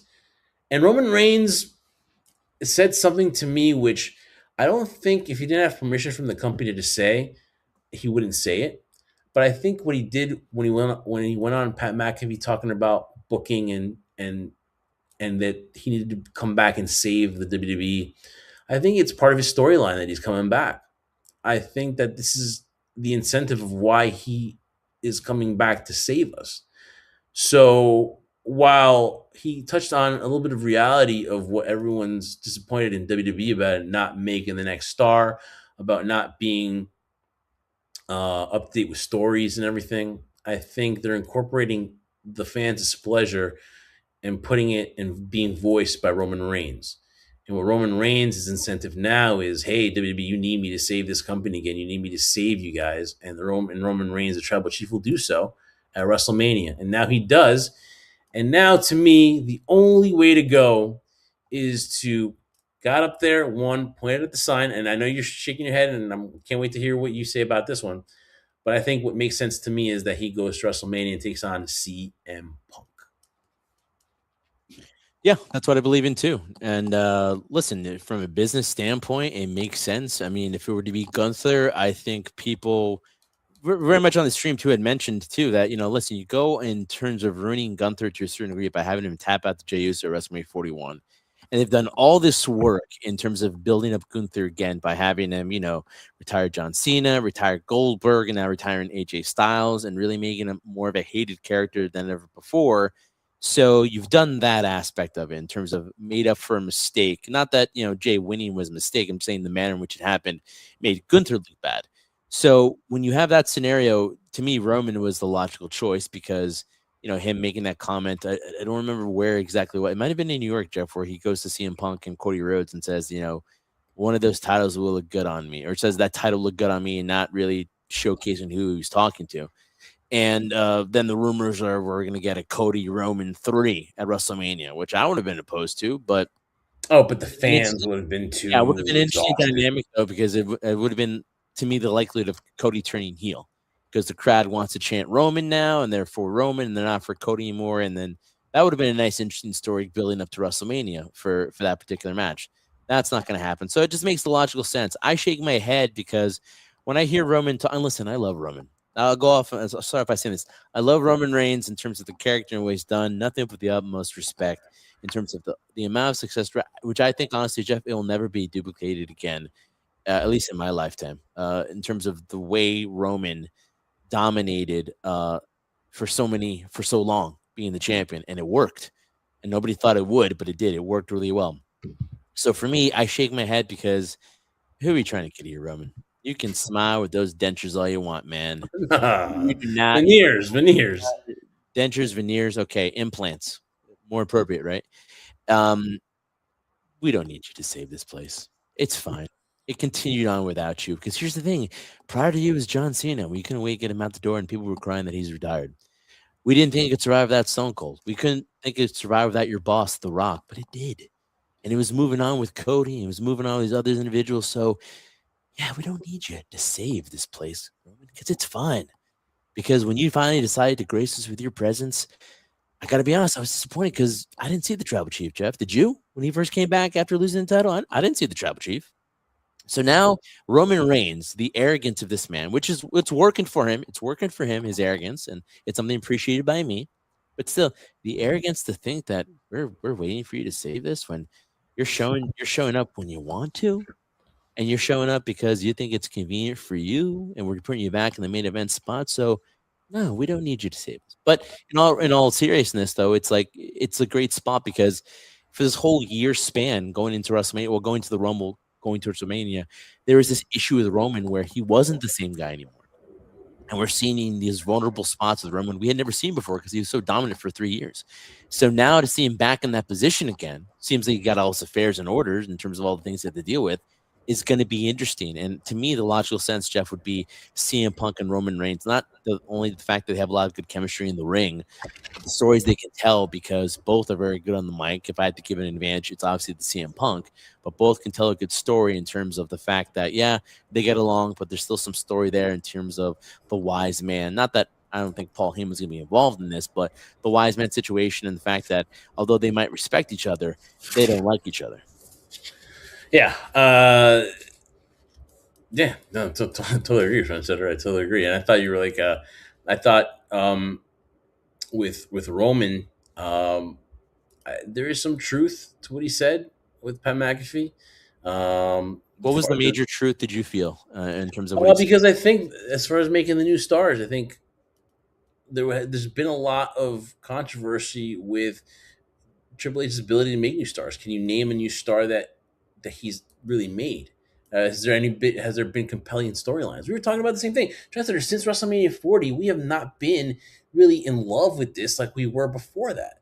We were chasing the storyline with Roman and Cody, but to me, what turned me off was the Netflix episode when they ended the bloodline and when to me, Dwayne kissed Cody's ass. That to me flushed down everything in my eyes of the whole finished story and all of that because it kind of was like, what the hell? So after that, there's been nothing that's compelled me that's made me be like, all right, I gotta tune in. To me, WWE's been kind of background noise. Coming on here talking about it because we watch a show because we love talking about wrestling. That's been one thing. But to say that I've been compelled or something's been like I can't wait to get on here and talk about it and discuss, it really hasn't to me. But answer this So, question though, if that's the case, and I understand what the point you're making here, but if that's the case and they've had this issue, which I'm in agreement to, this difficulty of creating new stars, but at the same time, have we been craving Roman Reigns? Despite the fact that we've been struggling trying to get involved in these stories, has there been a craving? Because the only time I ever heard them chanting "We want Roman" was after WrestleMania and Cody won, and then you had the scenario with the Bloodline well, stint, and when that was over, I'm sorry, correct me if I'm wrong though, but I wasn't hearing chants of "We aren't Roman" anymore. I think you did. I think we could go back to SummerSlam Cleveland when he returns. Those fans wanted to see him so bad, but the problem is that WWE and his contract, whether I think I don't know the contract, but it's just been stop and start, and they've tried to make new stars. He sacrificed 2 years trying to make stars, but then WWE doesn't know what to do with them afterwards. Perfect example: Bronson Reed. This is Roman gave him himself and gave Bronson Reed the win, and they have not done anything with him then besides having a catchy shirt. That, that's it. So has there been a clamoring? I think there's been a clamoring, but I just think that part of the booking is like too much stop and start. Roman's back, then he goes away, then he comes back, then he's gone even longer. So I think that Roman's gonna have to He's be entitled here. to do, by the way, too. I'm Yeah, not gonna say that I'm upset with his schedule. It is what it is in terms of what he's done for 3 years. He's entitled to come and go when he pleases, and in this stage of his career, be a part-timer, though he's mentioned that he can still go a full schedule. Maybe that's what business standpoint. But yeah, I'm in agreement with you in terms of they did nothing with Bronson Reed. I just don't know. And again, I'm not saying that I'm blocking it out, but I just can't recall myself personally hearing chance of we want Roman, unless close to the Royal Rumble. But I don't remember last time I heard that we want Roman chance. So maybe that's my perspective, but I don't know if that was the answer in terms of okay, we're gonna build new stars. Roman's back in the title picture, but again, that's temporary too because it's yeah. still up to WWE and Triple H to make newer stars. Because if we have CM Punk and Roman, okay, that's not a new star right there. It would have been Bronson Reed in that position, but no, he might be in a scenario where he might be going against somebody else and not for the title. Uh, Look, like I said, I think that he's better with Roman Reigns. I think he's part of the solution. But again, it's the stop and starts that people that want to that will say, hey, Roman Reigns has kind of like been more of a detriment because of the stop and starts. I agree. I can't fight you on that. But I think a a good storyline which they've got to come up with here for Roman. Uh, I think Roman and Punk is a start. I'm still not ready to say who's going to win the championship yet, but let's see where this goes. Let's see if this is something that I can be compelled to do. I'm pretty sure CM Punk is going to be ready on the mic, and obviously Roman Reigns is much better equipped to battle a guy like CM Punk on the mic, and I'm going to look forward to that. So we'll see. But again, introducing new stars is definitely a must this year, and We see obviously that from the women's division, wouldn't you say? We see it more in the women's division do in the men's division, right? Creating storylines. stars. No, creating stars. Or Um, stars potentially being there in terms of what we saw in the women's Royal Rumble compared to the men's, right? Or no? Well, I mean, I would say so, but like Stephanie Vecchia, not their fault, but she's been injured, and but then she wins the title, but then what have you done? Like what have you done to make it a memorable title run? They didn't, and then she got hurt, and then I think she was sick the other time, whatever, and they decided to keep the title on her. Jade Cargill's been the champion, but she defended the title at all in like 800, like Probably twice, maybe. I mean, like that's what I'm trying to say. Like I think that they do, but then or Triple H has this thing where like uh, Nick Khan was like, "Oh, we don't put people on the bench like AEW does, right?" But look at Miro. He comes in. Rusev. He came in after like God knows how long today. Yeah. Look where the Street Profits are. Look Ray Phoenix. I mean, look at these people. Julia, to an extent, that was a horrible first run. So they bring these people up, and I think they've done better with Trick and Jordan and all this time around and stuff like that. Mhm. But WWE is, to me, guilty, and Triple H has been guilty of not creating compelling storylines, being too safe with title runs. I mean, look at Drew had to like they had to like beg Triple H to listen to them on having a title change at WrestlePalooza. They didn't get to that, and then they finally did it at SmackDown. But it took that long, Yeah. and look where Drew is now.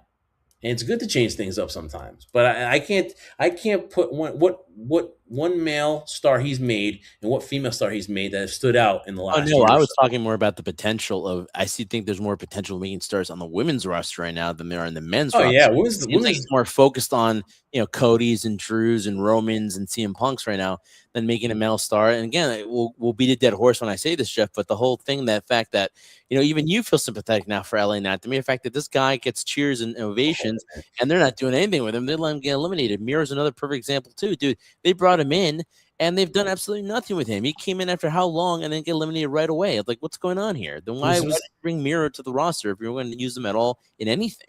yeah.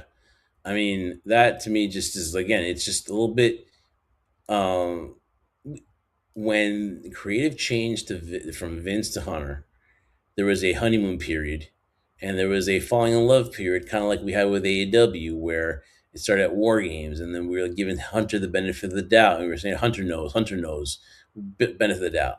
Then the TKO era started, where we started to cut down the PLEs, and we were like, oh, okay, Hunter knows, and then a lot of questions, but the storyline was saving their ass. the bloodline storyline. It was just saving them, and it was good filling time to put the other stuff around. But we failed to notice that once that was over, once that dissolved, the idea of pushing Jay Solo and breaking him apart, then the fact of Solo and then putting him with his own MFTs and then doing that, it just to me kind of fizzled. And then look at Cody's runs. They've been all right. The second run was like it was when you have to have a conversation. Hey, maybe a change would be good by WrestleMania where Cody chases the whole John Cena and Cody Rhodes thing before the Cena heel turn.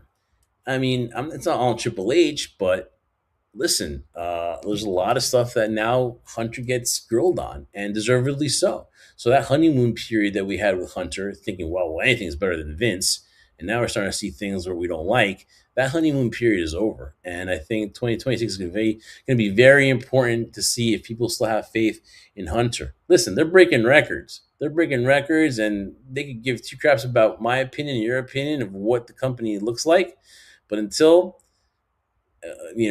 something happens where like and they're happy they got their money with the ESPN deals and Netflix and all that, and business is booming and collabs and celebrity and everything like their pop culture, that's fine. But like the stories, they're suffering.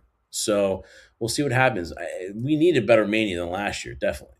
So That's the main agenda right now. And I think with CM Punk and Roman Reigns, just that by itself is a good starting point to have a better WrestleMania than you did last year. So yeah. from a business standpoint, at least, yeah.